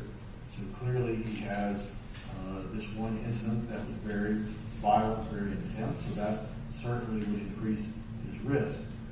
However, he does not have a long history of other violent and criminal behaviors that you typically would see in someone who has antisocial personality disorder, or that is a psychopath, or sort of a career criminal. Those would be the people that would be at greatest risk for future dangerousness. And you did not diagnose him with those disorders? I did not diagnose him with those because he does not have the history of that. The people that we see that have antisocial personality disorder have long rap sheets because they've committed lots and lots of different criminal offenses over their lifetime, and don't typically have symptoms of severe mental illness like psychosis, depression, suicide. They're typically not suicidal. They typically think very highly of themselves above everyone else in society. So he does not fit that pattern. The other risk factor for violence is substance use. So people who abuse or become addicted to drugs and alcohol, especially if that's combined with mental illness, that does increase the risk of dangerousness. So it'll be important for him not to abuse marijuana again, for example, or any other kind of drug, because that would increase risk of dangerousness. Other things that you would look at was how has the person's behavior been recently? Have they been involved in physical fights and altercations and disciplinary problems while they've been in detention? And from what information I have available to me, that has not been the case with Mr. Samson, that his behavior has been very well behaved, that he has not been physically fighting with other defendants or detainees or professionals working within the correctional system. PTSD, can PTSD be successfully treated? It can. Typically, treatments are both via medication or various types of psychotherapy or talk therapy. So that can certainly be helpful in helping people process the traumas that they've experienced in a safe environment with a therapist that provides an objective, rational viewpoint rather than perhaps the irrational viewpoint that they've adopted as children. Also can help them better able to cope with sleeping and concentration and anger control, as well as developing gradual exposure to things that remind them of the past trauma so they can be more functional. What about people that are older? How does aging and schizophrenia, how do they mesh together? As people get older, are they usually able to cope with schizophrenia better? It depends. Some people can go on and have symptoms for the entire life. Other people, the symptoms can get better as they get older. And schizoaffective disorder, I said schizophrenia, but I should have said schizoaffective disorder. Typically, people with schizoaffective disorder, as they get older, they tend to have less of the manic or the too high mood, tend to have more of the depression. Depression seems to be more of a problem. The psychotic symptoms can be variable, but with treatment, those tend to become less intense, although in some individuals, some of those symptoms may remain, even though they're on medication. It's just they're not so intensely preoccupied with it, so they might not always bring up their delusions unless you specifically ask them about it, and they're better able to just go about their lives and not be bothered by those thoughts. And in general, as people age, what behavioral changes do people have? And let's say they did have a long history of criminal behavior. Does aging affect the history of criminal behavior? Well, it doesn't change their past. They can't change that. But typically, as people get older, their impulsivity, their aggression, their violent behavior tends to decrease with age. So we see people who have antisocial personality disorder or other types of emotional disorders where they're very reactive and impulsive. That tends to improve around the age of 40. So we see a decline in violent, aggressive, impulsive behavior as people get older. Now, of course, that's a general rule, a general trend, looking at groups of individuals. It's, of course, obviously possible for some individuals to still be impulsive and aggressive after that age, but the general trend is for that to decrease. As people get older, we see much more violent, impulsive behavior in younger people, older adolescents, and people in their 20s. So if Mr. Samson was 25 when this occurred, in 51 years he would be 76 years old. Do you have any kind of information specifically about septuagenarians and how they react to violence? It's much more common. We typically do not see people that are that old and carrying the type of impulsive aggression, violent behavior, unless they develop dementia or some other mental disorder where then they're being violent for different reasons. They're agitated because they're not aware of their surroundings or what's going on. In your professional opinion, do you think that Mr. Samson is treatable with medications, talk therapy, cognitive therapy, psychotherapy? Well, it's clear from looking at the record, if you look at the treatment he's received, even after being in detention, he's remarkably improved. When he first was in jail, the doctors were documenting many symptoms of schizoaffective disorder, saying that he had rapid speech, that he had grandiose mood, that he had depressive thoughts and suicidal thoughts. And with medication, he has been much more stable. He is no longer being described in the notes as being manic or having pressured speech, and has been described as having a much more healthy and stable mood.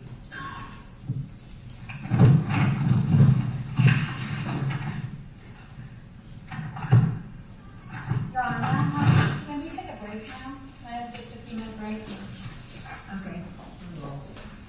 I will take a break also. All right.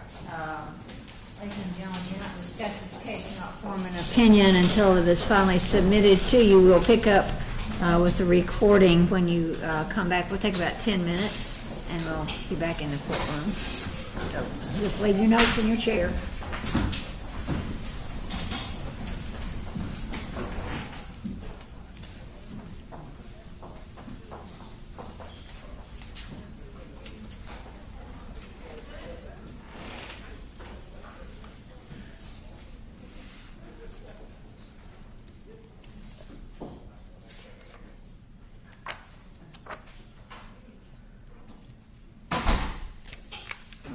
Take about 10 minutes. We have a little bit more on Ms. Thompson's questions, and then General Moore. Okay? All right.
need Mr. Samson.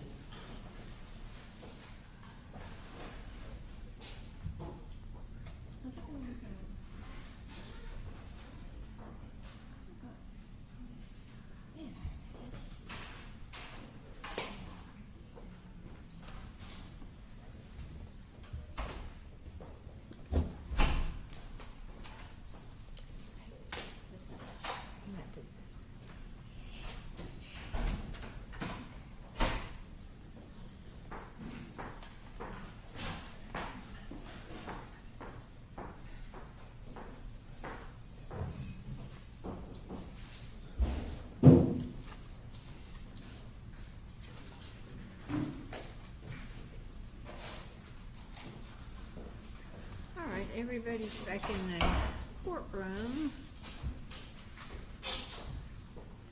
Anything we need to discuss before we get the jury back in here? Okay, well, we'll finish. I'm not sure. I think we have about 45 more minutes. That's what we've got from 94 to 130, 137. It's 100, so that's about 45 minutes, about 45 more minutes. Okay. Well, let's bring the jury back.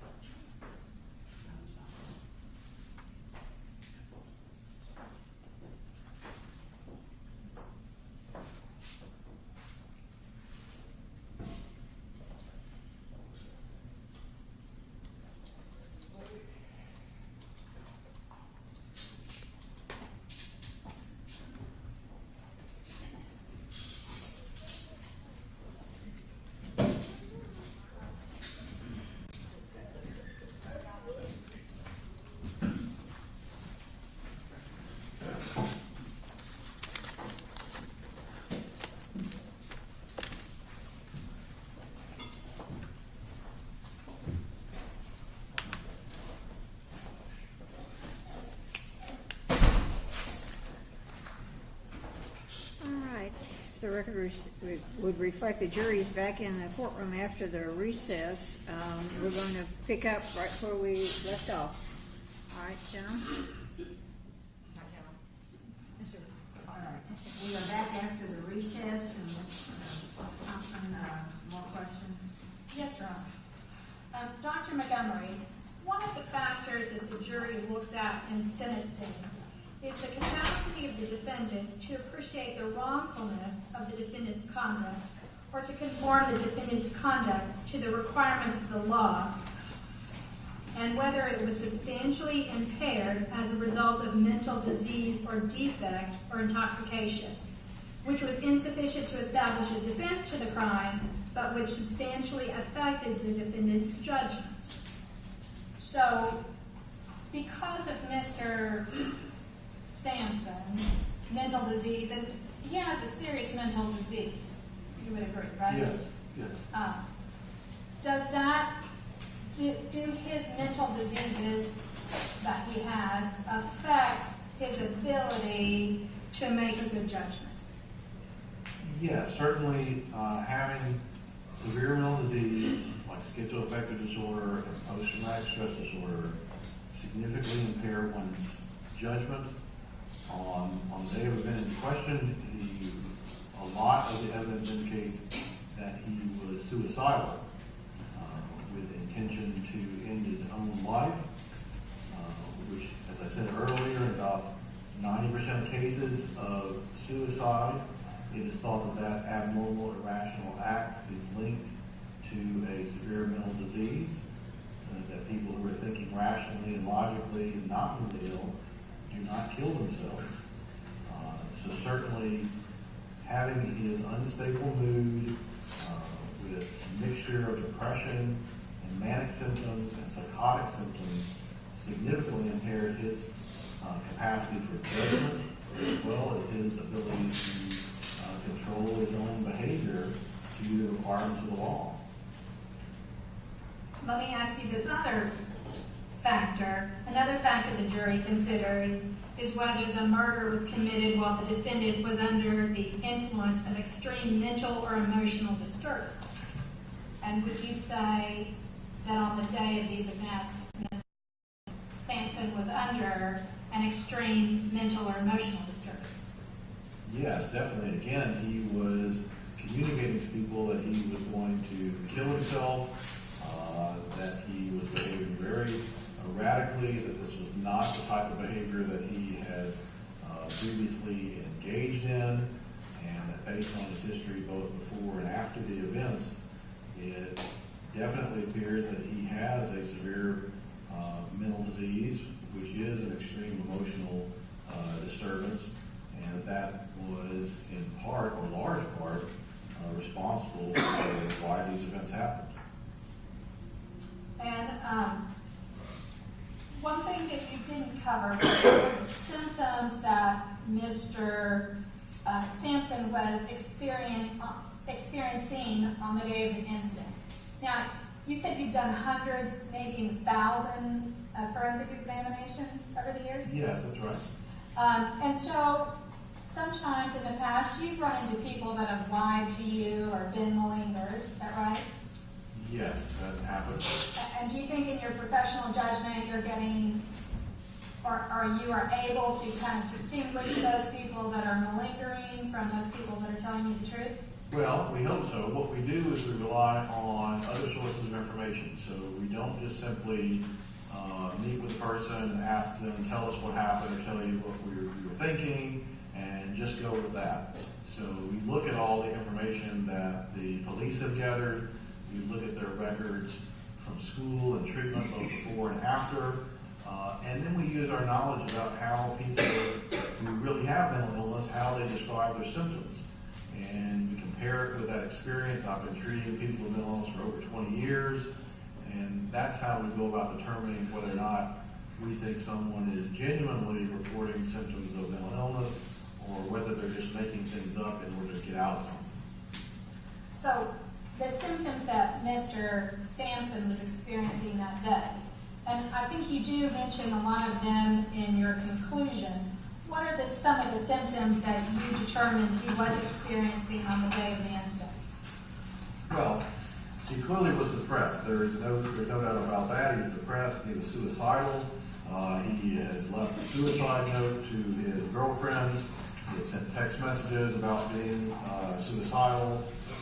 He told me that he was suicidal. He told detectives that he was suicidal, that he was intending to kill himself. So that's probably the clearest thing that we know about what he was thinking that particular day. Of course, he's been having suicidal thoughts for a long time, but he was clearly saying that he was hurting when detectives met with him, that he was hurting emotionally about stuff that had happened in the past. He was not very clearly able to describe that to the detectives, but clearly based on his past, he's talking about his traumatic childhood. But he also talked about hearing voices, and when police asked him, who was with you in the car, he said the voice, as if the voice was another person. So that would indicate to me that he was experiencing auditory hallucinations at the time on this day. That was more than just his inner conscious voice. Most people wouldn't say their inner conscious was sitting next to them in the vehicle when they're asked who was with them. So I think that he was experiencing symptoms of depression, symptoms of suicide, symptoms of psychosis, and it appears, because he has such a poor memory for what happened, exactly what he was thinking, that he most likely was in, at least partially or some degree, some type of dissociative state when this all occurred.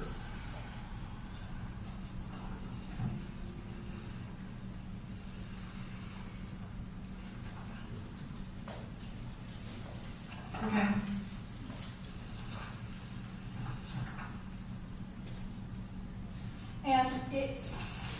And in his statements, he never claimed that the voice told him to kill others. No, he did not tell me that. He did not tell the detectives that.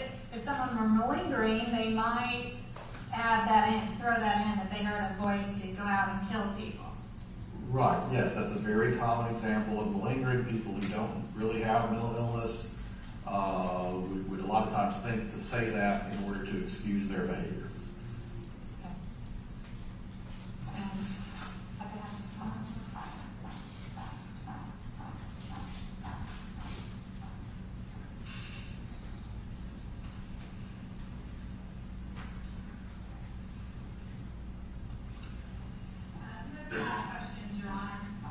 All right, cross-examination, no more.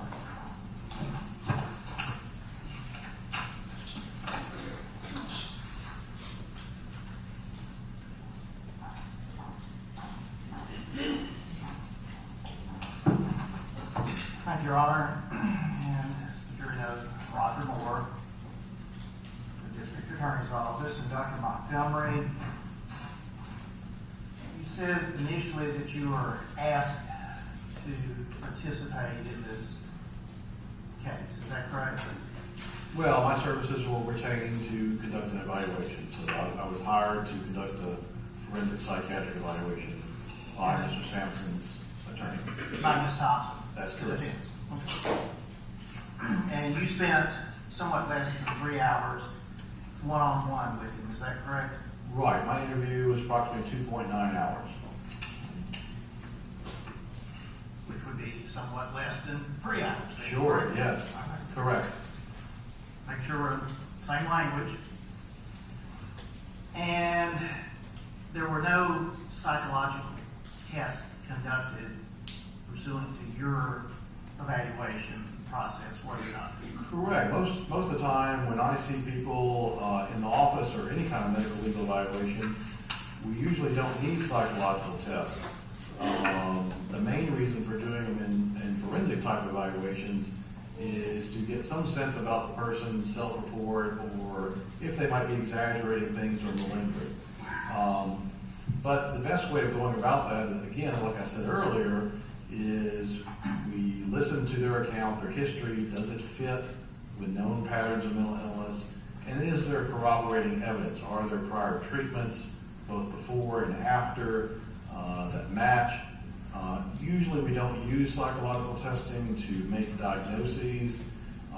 In my clinical practice at Vanderbilt, both as people seeing me in the office, people coming to the hospital, it is very rare that we would give anybody psychological testing.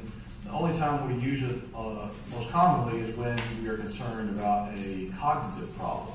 So someone might be saying they have signs of dementia or problems with attention deficit disorder. We might get some very specific cognitive testing for that or IQ testing. But typically, we just don't use psychological testing that much anymore, either clinically or even in forensic evaluations. Who is the we? Forensic. I was just saying, did you have someone else collaborating with you on this? No. Or are you talking in general? I'm talking in general about people, forensic psychologists, forensic psychiatrists that do this type of work. Now, of course, I'm a psychiatrist, not a psychologist. Psychologists would be more apt to use psychological testing. Psychiatrists would typically not, but sometimes we do. All right. And are you familiar with the Vanderbilt Forensic Psychiatry evaluation team that has the contract with Davidson County? Yes. And those are primarily conducted, those forensic evaluations, by a psychologist along with perhaps a psychiatrist, correct?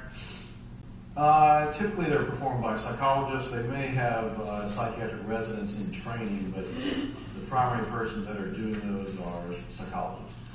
And as you would agree, part of those tests, and I believe you just already testified to this, are to see what the person's mental status is, whether they are malingering. And again, malingering, faking, either faking good or faking bad.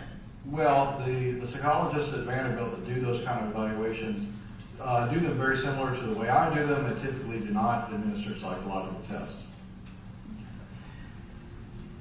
But those tests exist. The MMPI Are you familiar with that? Yes, the MMBI is a test that we can give that tests different psychological symptoms or problems. It also sometimes could show if a person was exaggerating or defensive. But again, we don't routinely use those either in clinical practice or in forensic practice. Again, we don't need to because we base it on how the person is presenting.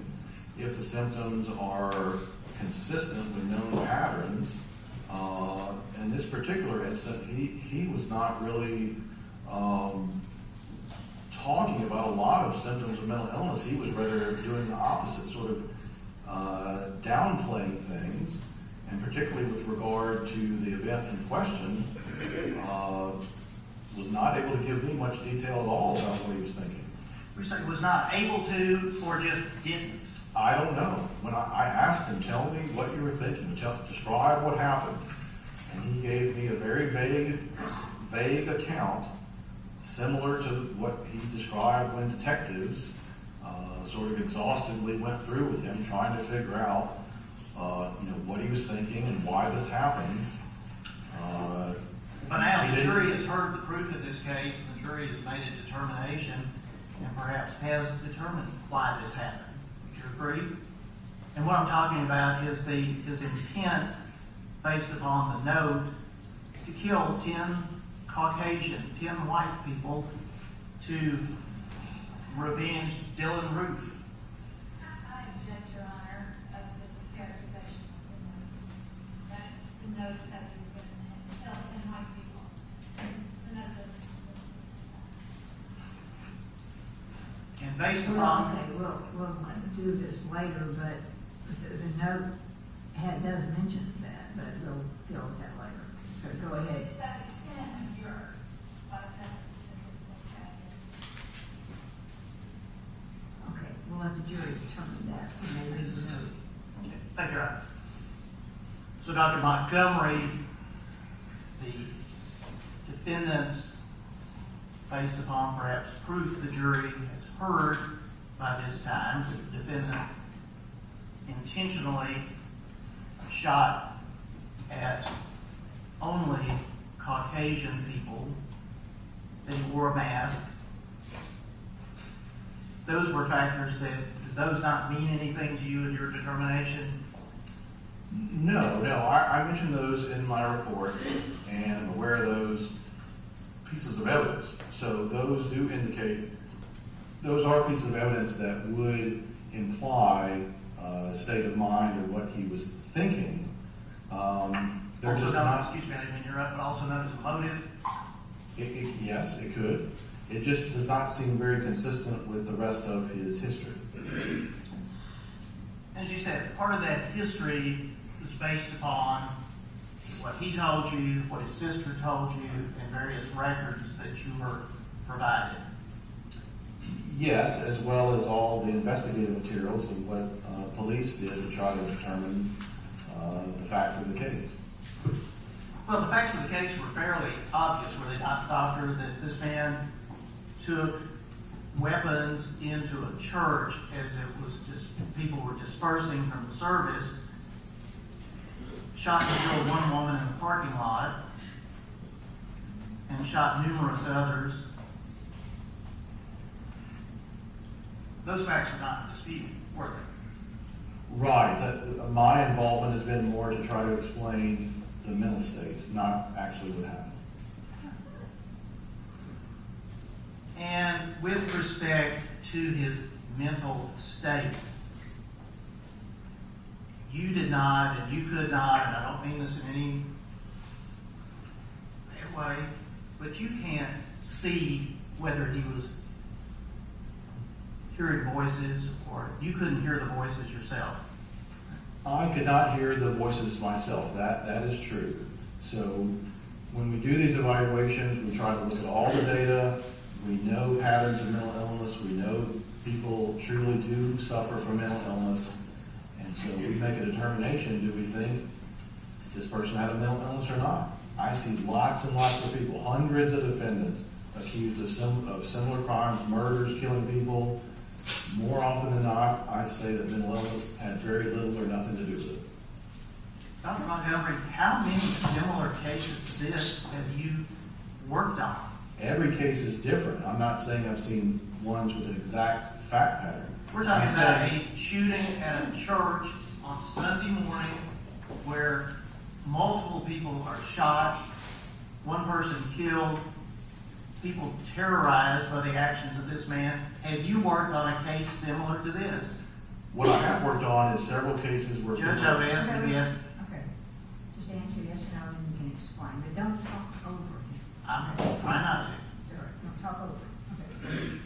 Yeah, similar where people have murdered other people. Yes, similar with these exact same circumstances. No, Give me an example of the closest one. there's numerous cases where multiple people have been murdered that I've interviewed.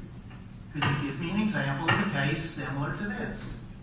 And they're similar in the fact that a person has been so extreme in their action that they've killed people. That's just what I'm getting at. There's been other people I've seen that have killed other people, sometimes more than one, and I've been asked to evaluate their mental state. I understand that. A factual pattern similar to this.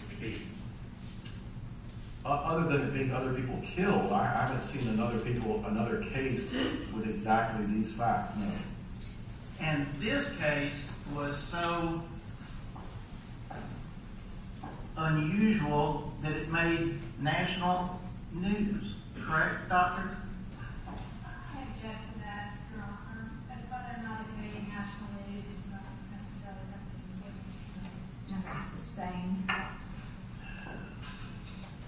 Dr. Montgomery, were you aware that there was publicity surrounding this?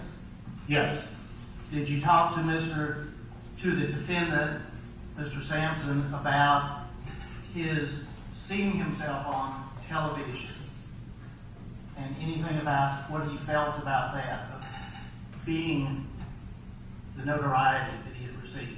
I did not.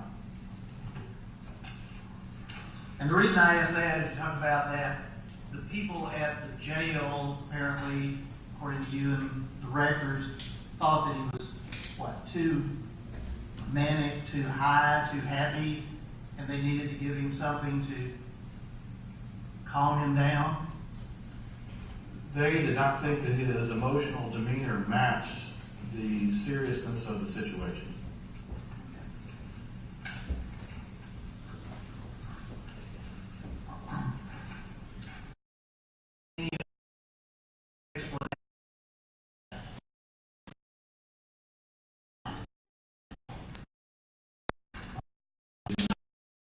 He was done.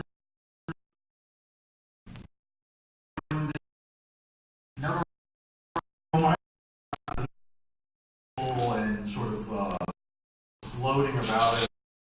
It was more that he was not appreciating the seriousness of it.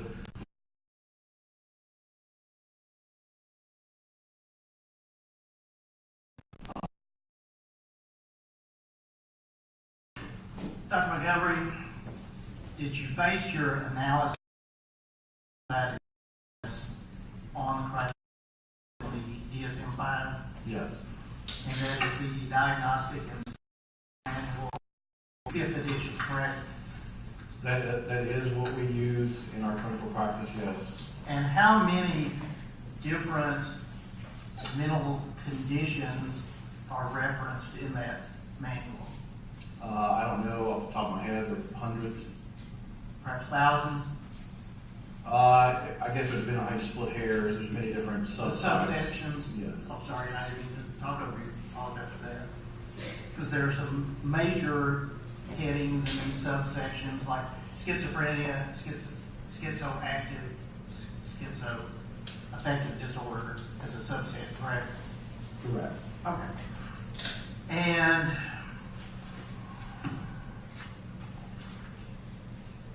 what were the features of the depression that did not exist, if any, in your diagnosis? In other words, there's criteria that you have to look at to determine whether someone fits this pigeonhole, for lack of a better term, of an illness, correct? Yes.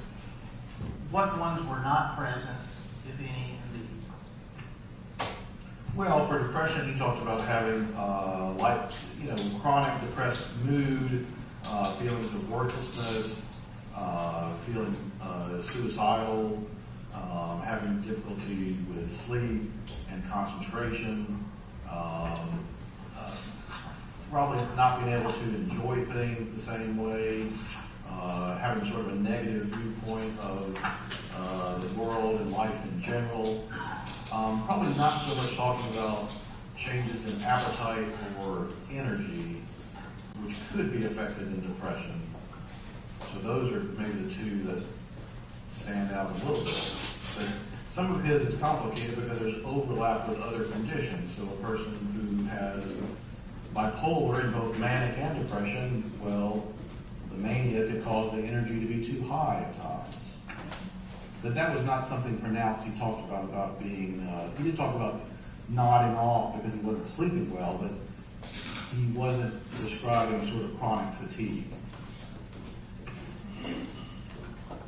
Did you have it cross your mind to see if you fit the criteria for narcissistic personality disorder? Yes, I'm aware of different personality disorders and always consider various kinds of disorders. So that would always be in the back of my head whenever I saw anybody, but it wasn't something I particularly thought about diagnosing him with. So, there are 9 criteria for diagnosis of that personality disorder, is that correct? I think so, yes. And that if a person has 5 or more, they would qualify for that, correct? Well, it depends. The DSM-5 is really not a cookbook that you can just look up and get a recipe out of. It's really a guideline that we use as clinicians after our experience of practicing that we use to diagnose. So when you're looking at personality disorders, those are more a long-term phenomenon. You have to be careful that a person is not in a more acute state, like in a bipolar state, or with schizoaffective, where they might have grandiose mood, which could be confused with some of the symptoms that you're reviewing in the book. When we talk about the book, by being the 5th edition, there have been at least 4 prior editions, correct? Yes. Now, they one that was sort of a hybrid of text revision. During different editions, they will intermittently make adjustments. So I believe there was a DSM 3R, there was a DSM 4TR. I think there's been a minor text revision of the current edition, but they haven't attached an additional. And when did the first one come out? I think the first one came out back maybe in the 60s, around that time. Okay. And I know counsel asked you about the history of mental illness going back to over a century ago, perhaps even back to the thousands of years ago. People being diagnosed as having some mental health issue, correct? Yes, mental illnesses have been in existence for a very long time, just like physical illnesses. Just the appreciation and understanding of them has evolved, just like it has with physical conditions. And over the years, since the first DSM, some conditions have been added, some have been taken out. That's an ongoing process as well, correct? It has been, but this general idea of people having psychotic illnesses, like schizophrenia, and people having mood illnesses like depression and bipolar, that predates DSM. That has been in existence and written about for centuries. Again, going back to Freud and his predecessors, correct? Correct. So, with respect to, talk a lot about family history. His older sister did you actually speak with her? I did not. Or did you review an interview that someone else had with her? Correct. I reviewed interviews that other people had conducted. Okay. And to your knowledge, she would have essentially gone through the same childhood experiences as the defendant. Well, in somewhat, yes. It's always, each individual has a different experience. I think she's about 5 years older. But yes, they would share many similar experiences, yes. Okay, and that would include theoretically her being in Sudan and actually even being older to have experienced the warfare that was going on there. Correct. And having witnessed, and again, by the report that you were given, violence in the home, abuse. Yes. Certainly there's no indication there's ever any sexual abuse, was there? Not that I'm aware of, no. And none of the defendant, Mr. Samson's siblings, to your knowledge, have committed any criminal acts, have they? Not that I know of, no.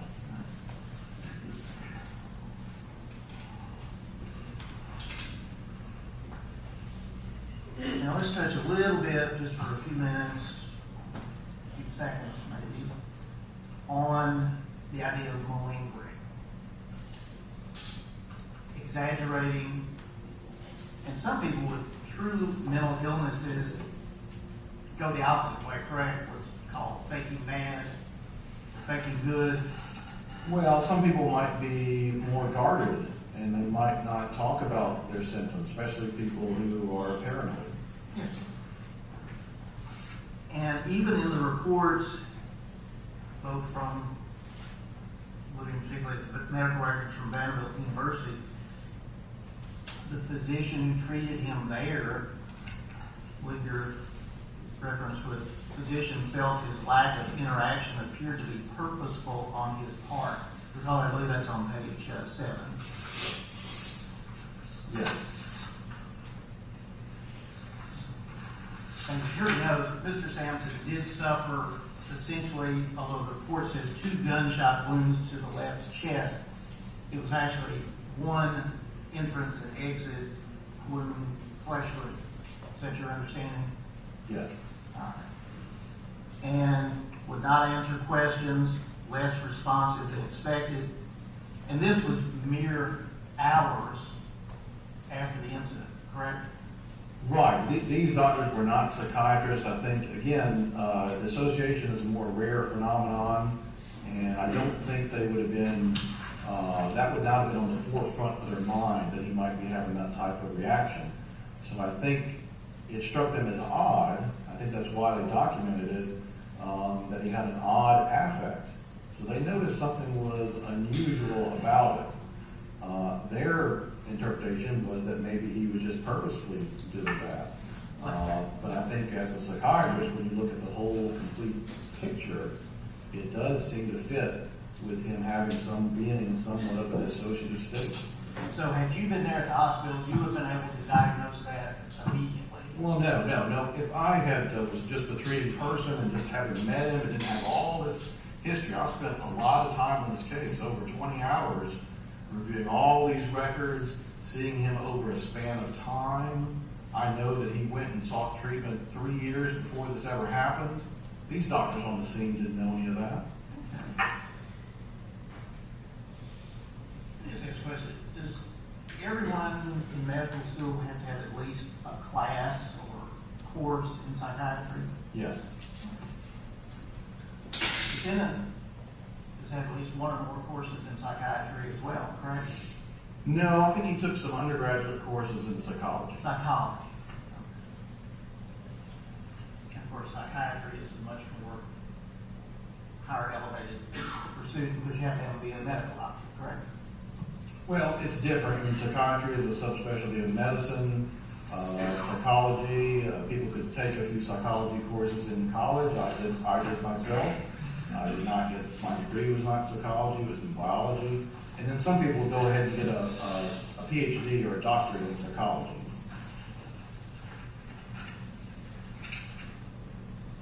To your knowledge, and again, without benefit of any testing, Dr. Montgomery, the defendant, to your knowledge, does not suffer from any intellectual deficits, does he? No, I don't think that he has intellectual disability, which is now the newer term for mental retardation. As far as I can tell, that he is a normal IQ, although I did not test him, but based on school records, it appears normal IQ.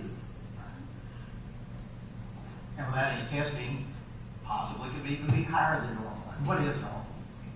Well, I doubt it, because I looked at this transcript from Moplo Community College, and he did very poorly. He failed a lot of classes. Which classes did he fail?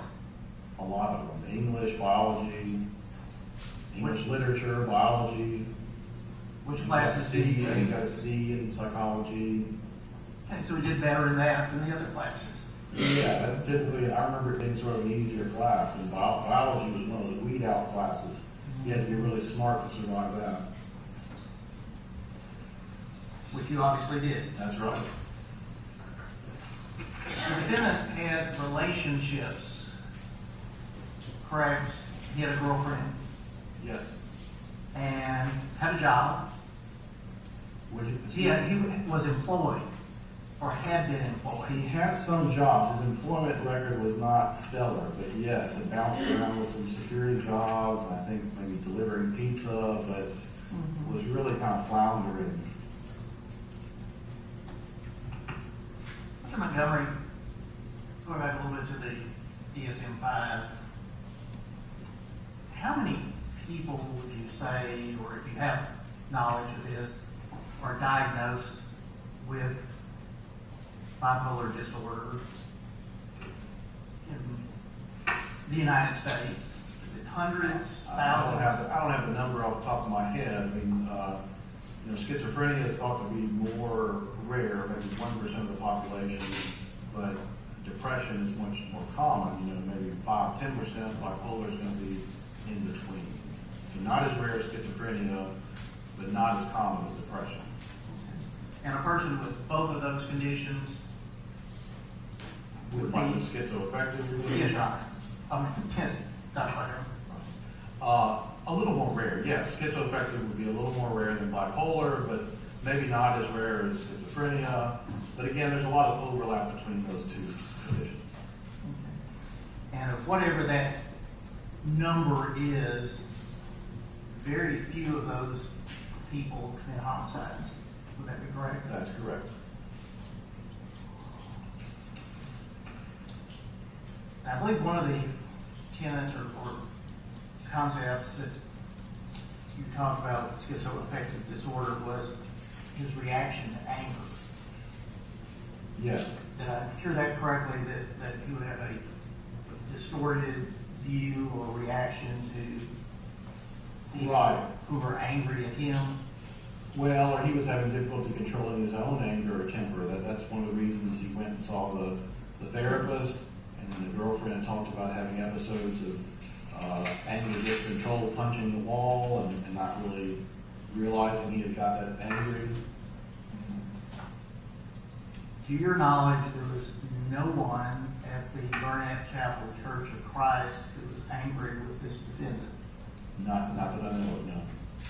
And to your knowledge, no one had ever done anything to Mr. Samson, the Burnett Chapel Church of Christ, other than to welcome him. Right, that's from all the available, interview with witnesses, victims. Nobody ever said anything like that, and he never told me or told anybody else that he had any ill will toward them or anyone that done or said anything bad to him.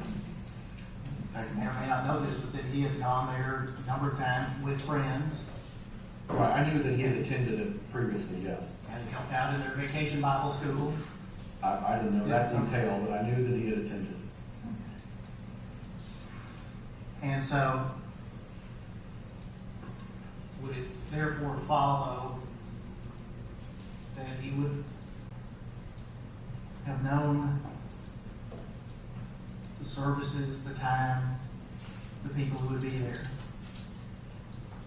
Right, it just makes the whole thing seem more bizarre, yes. But then we might go back to the mask. Would that be fair? Then we would go back to an understanding of why perhaps he would have worn a mask. Right, typically people who commit crimes and wear masks, they're hiding their identity, yes.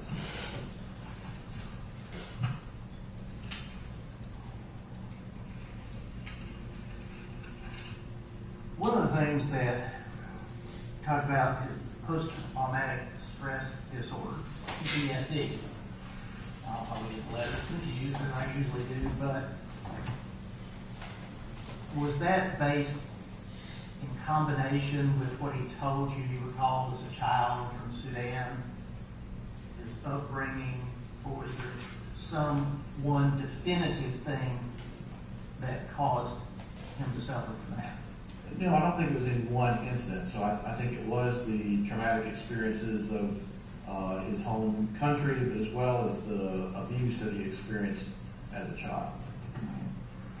But, Dr. Montgomery, I take it there could be an incident, one incident in someone's life that could trigger that condition, correct? Yes. Do you know how many children were at the Burnett Chapel Church of Christ when this happened? I do not. Or how many adults? I don't know. Would this have been the type of situation, an event that would possibly trigger that condition in any of these people? Definitely. And would you, as a psychiatrist, be concerned that these people who survived this incident would act out acts of violence in the future? Well, I mean, most people who get PTSD don't do that, but I would be concerned that a certain percentage of them could develop PTSD from this event. It certainly would be the type of event that could cause it. Fortunately, most people, they're exposed to events like this, but the majority do not get PTSD, or if they do, it's more short-lived and temporary. But no, that would not be the forefront in my mind, thinking that because of this event, many of these people would go out and do a similar thing. That would be a bizarre, rare occurrence.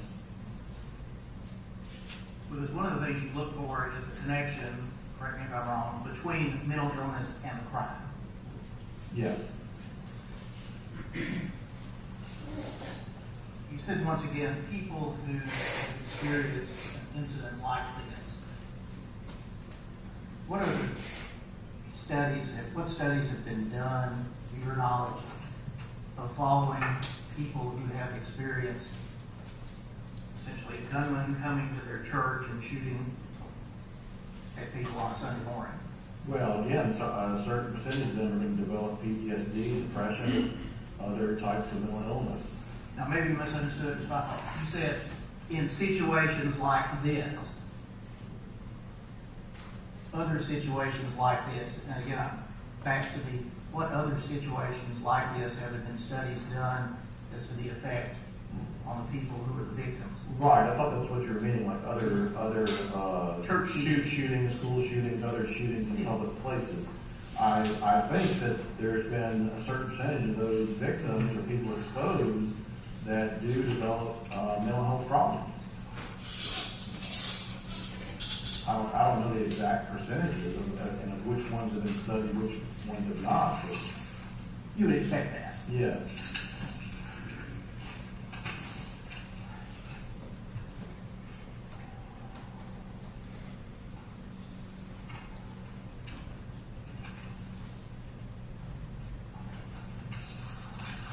Might have just a moment for the co-counsel. One thing I do want to ask before I do that is, in the time that you spent with the defendant, did he ever express any remorse for his actions? I don't know that I asked him, specifically that question, and I don't recall him spontaneously saying anything about that.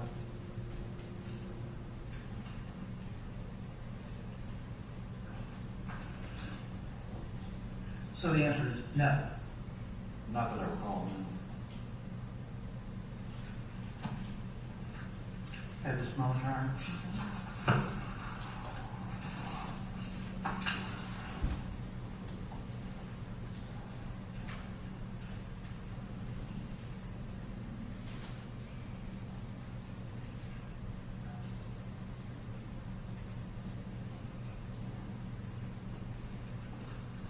tried to remember to come over here before I started to say anything. So, Dr. Montgomery, if you would look at page 23 of your report.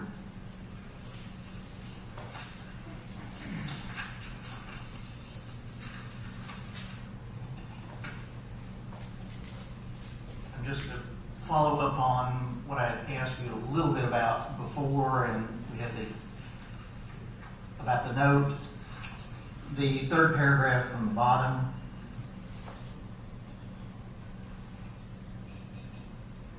You say, although he, referring to Mr. Samson, reports no memory of the note found in his car, the content of the note conveys that his actions were intended as, quote, payback, close quote, by targeting Caucasian religious parishioners. This implies that Mr. Samson understood the nature of his actions were to act out a similar racially motivated attack. That's your opinion, correct? Right, I think that's how most people would interpret that note, yes. 23. Okay.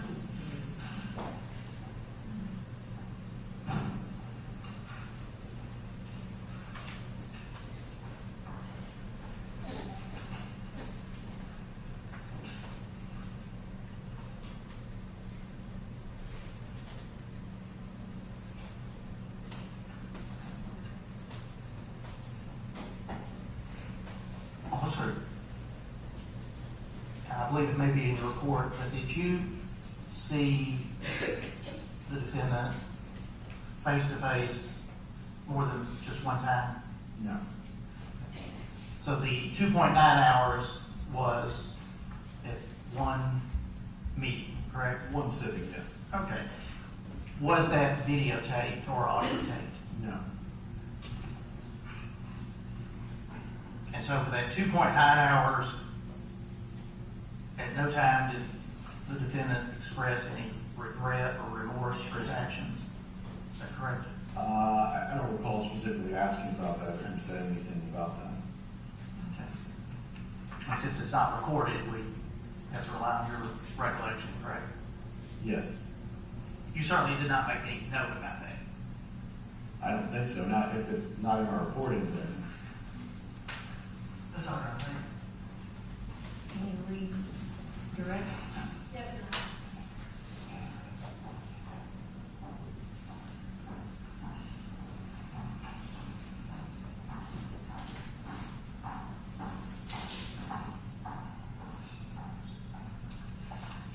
Dr. Montgomery, if I could direct you to page 2 of your evaluation.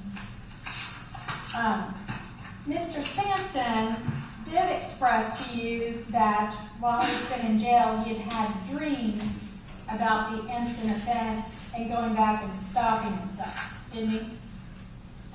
Yes.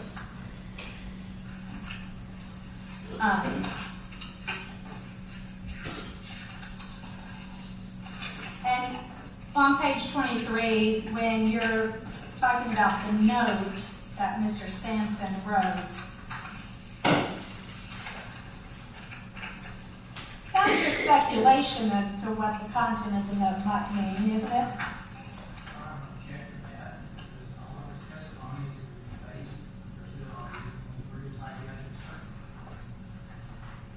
Oh, All right. That's the objection. I allow you to ask a question. okay. The jury has read the note as part of the evidence in this case. Yes. So, but when you say the content of the note conveys that his actions were intended as payback by targeting Caucasian religious parishioners, and this implies that Mr. Samson understood the nature of his actions were to act out a similar racially motivated attack, that's not coming from anything Mr. Samson told you. That's your speculation, your opinion, isn't that right? That's just the way I interpreted the note, yes. Okay. Now, I wanted to ask you about Mr. Samson and a history of any racial ideologies. In any of these materials that you went through, did you find that he had were there any reports that you found that he had a history of racial ideologies?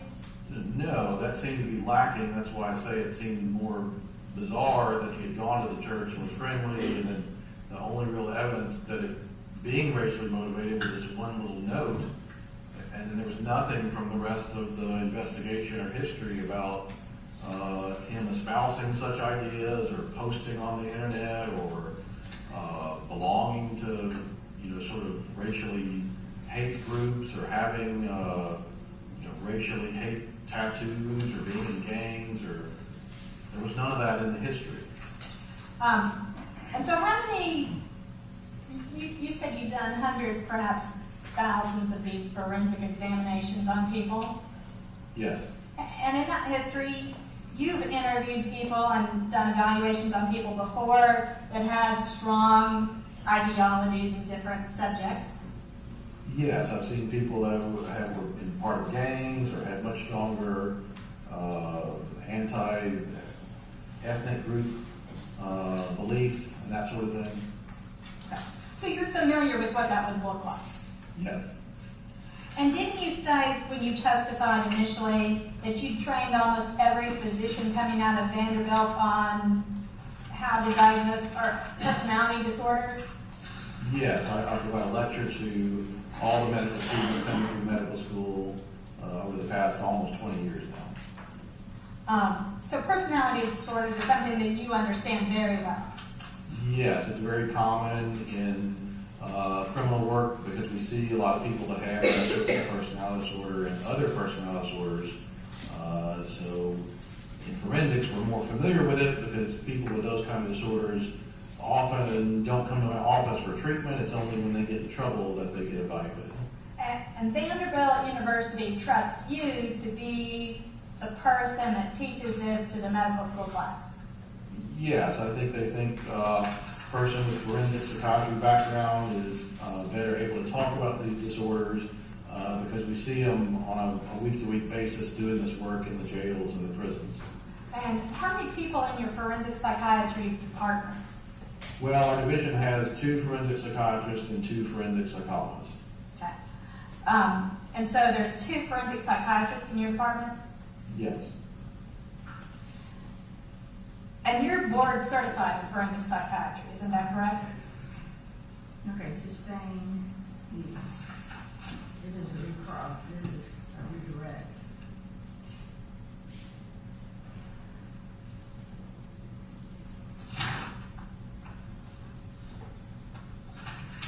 When you testified earlier that you don't commonly give tests, you're referring to how forensic psychiatry is being taught these days, isn't that correct? In terms of giving personality tests or things like that. Right. We typically don't give everyone a personality test. Again, it depends on the situation and the circumstances and the other data that we have. But based on everything that you looked at, you're confident to a reasonable degree of psychiatric certainty that Mr. Samson suffers from schizoaffective disorder. Yes, based on reviewing his records, meeting with him, looking at how he had treatment both before and treatment after.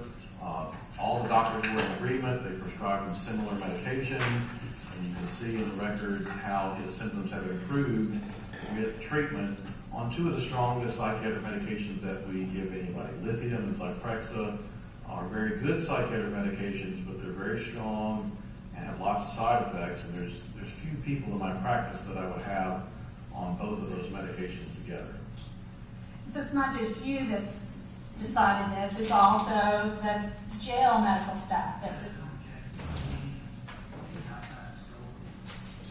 Well, it's not because... Sustain the objection.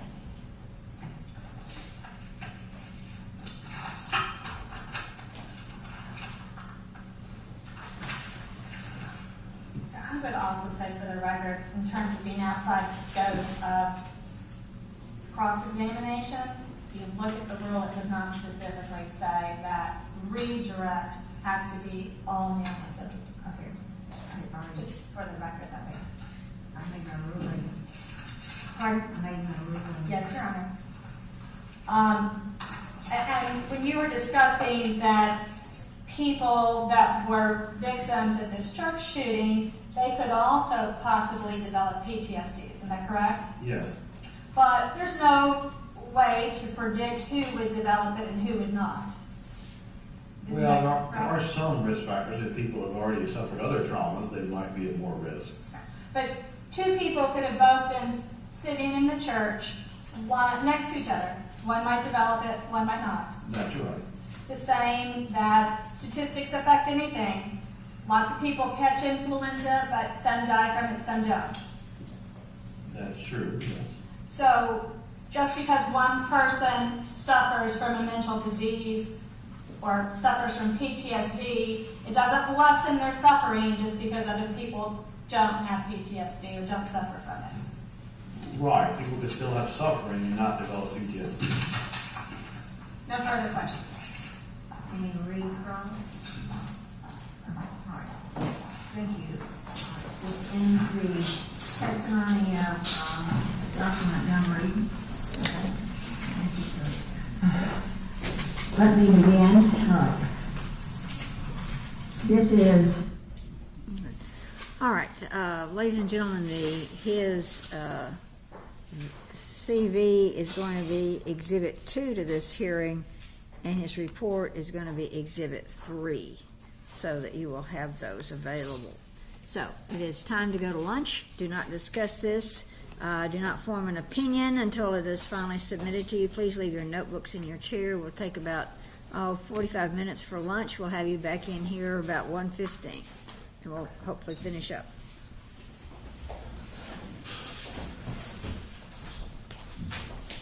So change that to was Exhibit 2. It was Exhibit 1 to that hearing. And the report is Exhibit 3, which was Exhibit 2 to that hearing.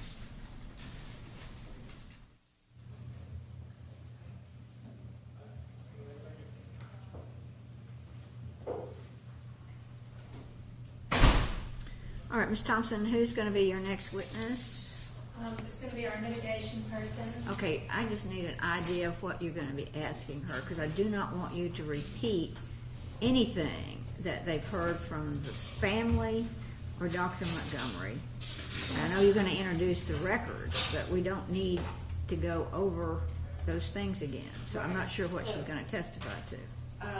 I'll go through at lunchtime and make sure now that my memory is refreshing what Dr. Montgomery testified to. She was going to testify, I wanted her to testify some about the aunt. So his family's not coming. His father's now said he's not coming back. He was here on Friday. He's not coming back today. And his Well, he mother's not testified coming. at trial. Aunt's not coming. Pardon? He testified at trial. He did, but there were some things he was prevented from testifying to about like he had called the police about his son possibly committing suicide and texting him in June of 2017. Didn't the sister talk about that? She didn't know. Well, she did. You're right, Your Honor. So she did talk about that. Okay. We wanted him to talk some about the maternal grandfather having had schizophrenia, being diagnosed with schizophrenia. I'll be very brief. The maternal aunt having periods of time where she has some odd psychiatric history where she loses track of where she's been and she has no explanation. She has dissociative episodes.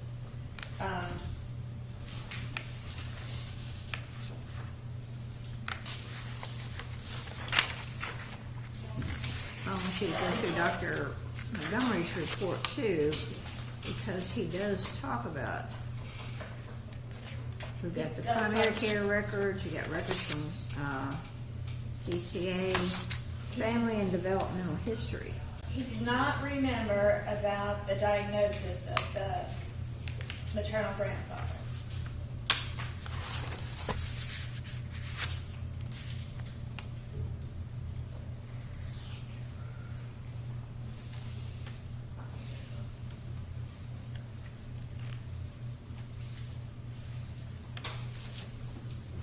Well,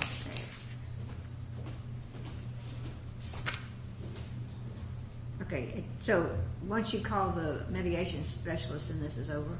Yes. Okay, all right, well then I need to give you a draft of the charge. So after that, does the state have any rebuttal? Yes, Your Honor, probably will. Okay, a couple of witnesses, All right. or depending on just the ruling about admitting the tapes or the jail calls as substantive.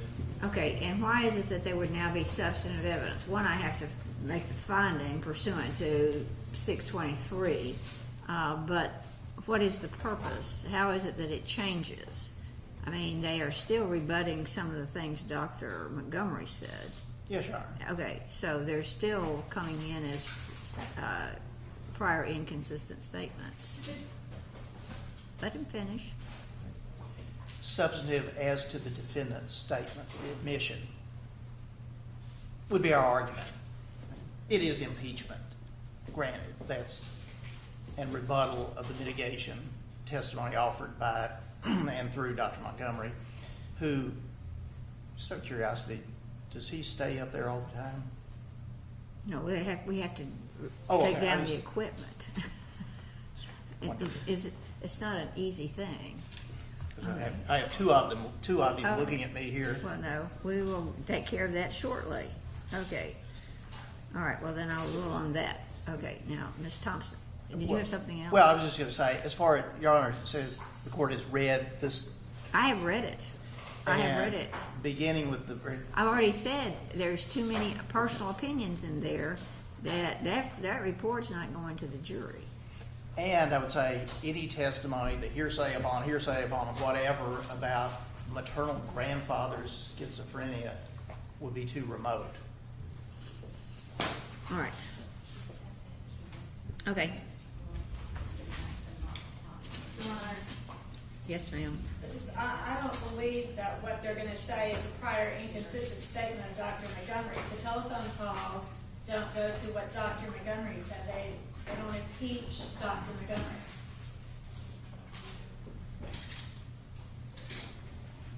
All right. Okay. I'll rule when I get out. Back in about 45 minutes.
Did you all get a draft copy of the instruction? Any objections, thoughts? Nope. All right. We need Mr. Samson in here.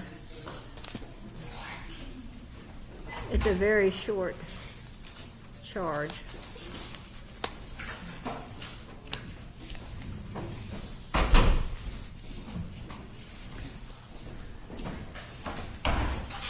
All right, first issue, Ms. Thompson, about the defendant's mother's father, which would be the maternal grandfather. Interestingly enough, you did ask Christina Sampson in that offer of proof you made after the guilt phase, but you did not ask her when she testified on Friday. So that is not in the record for the jury, but you did, like I say, you did ask, and that's my confusion based on my notes from that. So you're going to ask that question. I can. You can. I mean, it wasn't asked. Everything else has been asked, one place or another. Now, so you can ask that, and then I assume she's going to be introducing. You said 3 documents. Yes, the records from Hotla State, the records from Metropolitan Public Schools, and then the records from GCS. Okay, so that's going to be exhibits. Okay, get me that one. Right. That'll be exhibit 4, 5, and 6. We'll bring those in. Okay, and those questions. So, and that's going to be the end of your proof? Yes, Your Honor. All right, and then the state's going to have. Oh, has it not been switched over? Well, I don't control this thing. I don't know. Anyway. Back to the point. You have a rebuttal witness, 1 rebuttal witness. Okay, and then to the other issue where you wanted to introduce the, what did you do with that? Where's my little cheat sheet? To shift those recordings over to substantive evidence. And in order to do that, the defendant would have had to testify, because if you look at the rule 26, it says the defendant has to be given an opportunity. Now, you were able to do that in the guilt phase, but he hasn't testified in this, so I'm not going to let you do that. Okay, just following the rule. All right, so argument. Does anybody need more than 20 minutes to argue? Say. No. Nope. Okay, 20 minutes is what you have. Okay, and I will cut you off. All right, so are we ready? Can I get a 5-minute warning? I'll give you a 5-minute warning. Okay, but we're going to be 20 minutes. All right, so is the jury ready? Yes, ma'am. Okay, well, let's bring them in.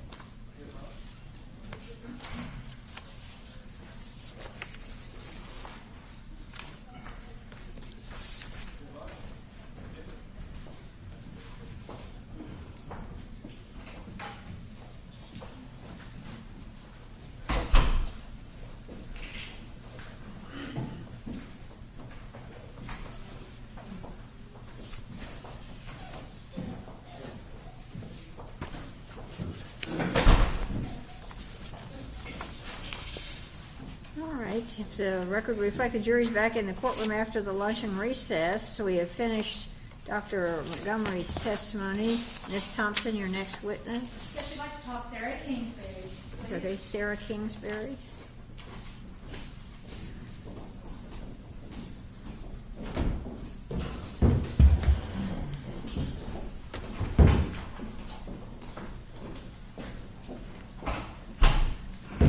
Raise your right hand and be sworn. Do you solemnly swear or affirm the testimony you're about to give to be true and correct? I do. Have a seat, please.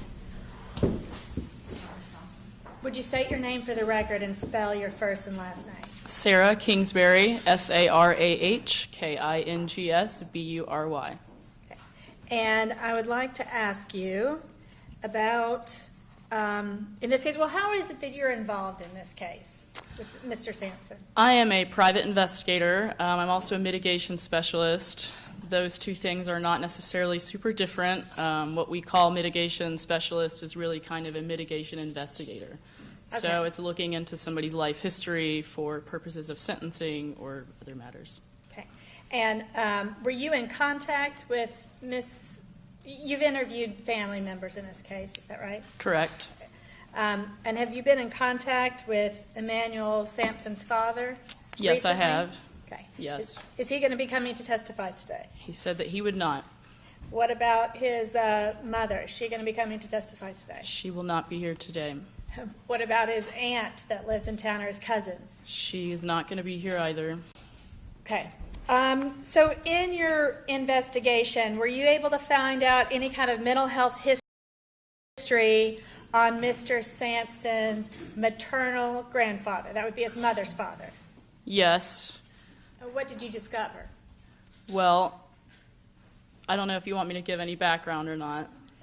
Just In speaking with his mother, she was describing a lot of things about her father that made me think there might be something going on with him. But she explained that back in Sudan, Uganda, where she grew up, they don't have a lot of diagnoses and they don't have a lot of records. However, she made a trip back to Africa in April, a month ago, and after speaking with her, kind of coordinating about it, she was able to get some records. I thought that she was able to get the whole file, but she actually got a letter, and I think she went back and forth at the hospital for a while and got a letter. So all we had was a letter, and it is from Gulu Regional Hospital in Uganda, and it says that her father, Lazarou Agobi, was diagnosed with schizophrenia in 2001, and that he had actually passed away in 2004. Until that time, she did not know that her father was deceased. He had just been sort of missing for a long time. okay. And were you able to get records from the Department of Children's Services in this matter? Yes, I had Mr. Samson fill out a release, and I was able to get those from. Now, I'll say that in the past few years, the Department of Children's Services has started to destroy a lot of their records.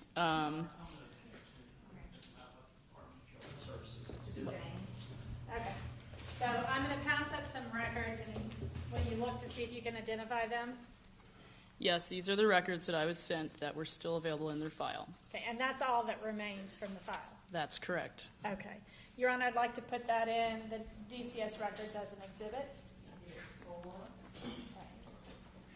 Now, were you also able to get some records from Metropolitan Public Schools? Yes, again, I had Mr. Samson sign a release, and I was able to get those records. And I'm going to pass some records up to you. Do you recognize those? Yes, these are the records they sent me. From, Metropolitan Nashville Public Schools. okay. And Your Honor, I'd like to put those in an exhibit. Exhibit 5.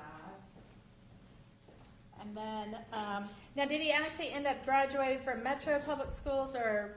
No, he actually transferred high school to Rutherford County Schools, I think 9th or 10th grade, and that's where he graduated from, was Smyrna High School. Okay. And then were you also able to get a copy of his records from Montlow State? Yes, again, I had him sign a release, and they sent those over to me. Okay. And are those the records right there that you have? Yes, they sure are. Okay. Then I'd like to put those in as the next exhibit. Exhibit 6. And no further questions, Your Honor. Any questions?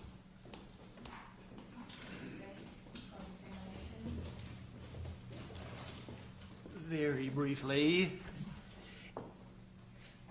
Mr. Sampson's mother made the trip to Africa to get the records about her father. That's correct, and I tried to follow up with them by phone and Well, email, and they. All I'm asking is, it was his mother Correct. that took that trip Correct. on his behalf. Well, I don't It's- know if it was specific for that reason, but while she was there, she did try to get the records, yes. How long have you been part of the defense team? I believe since the end of August of 2018. And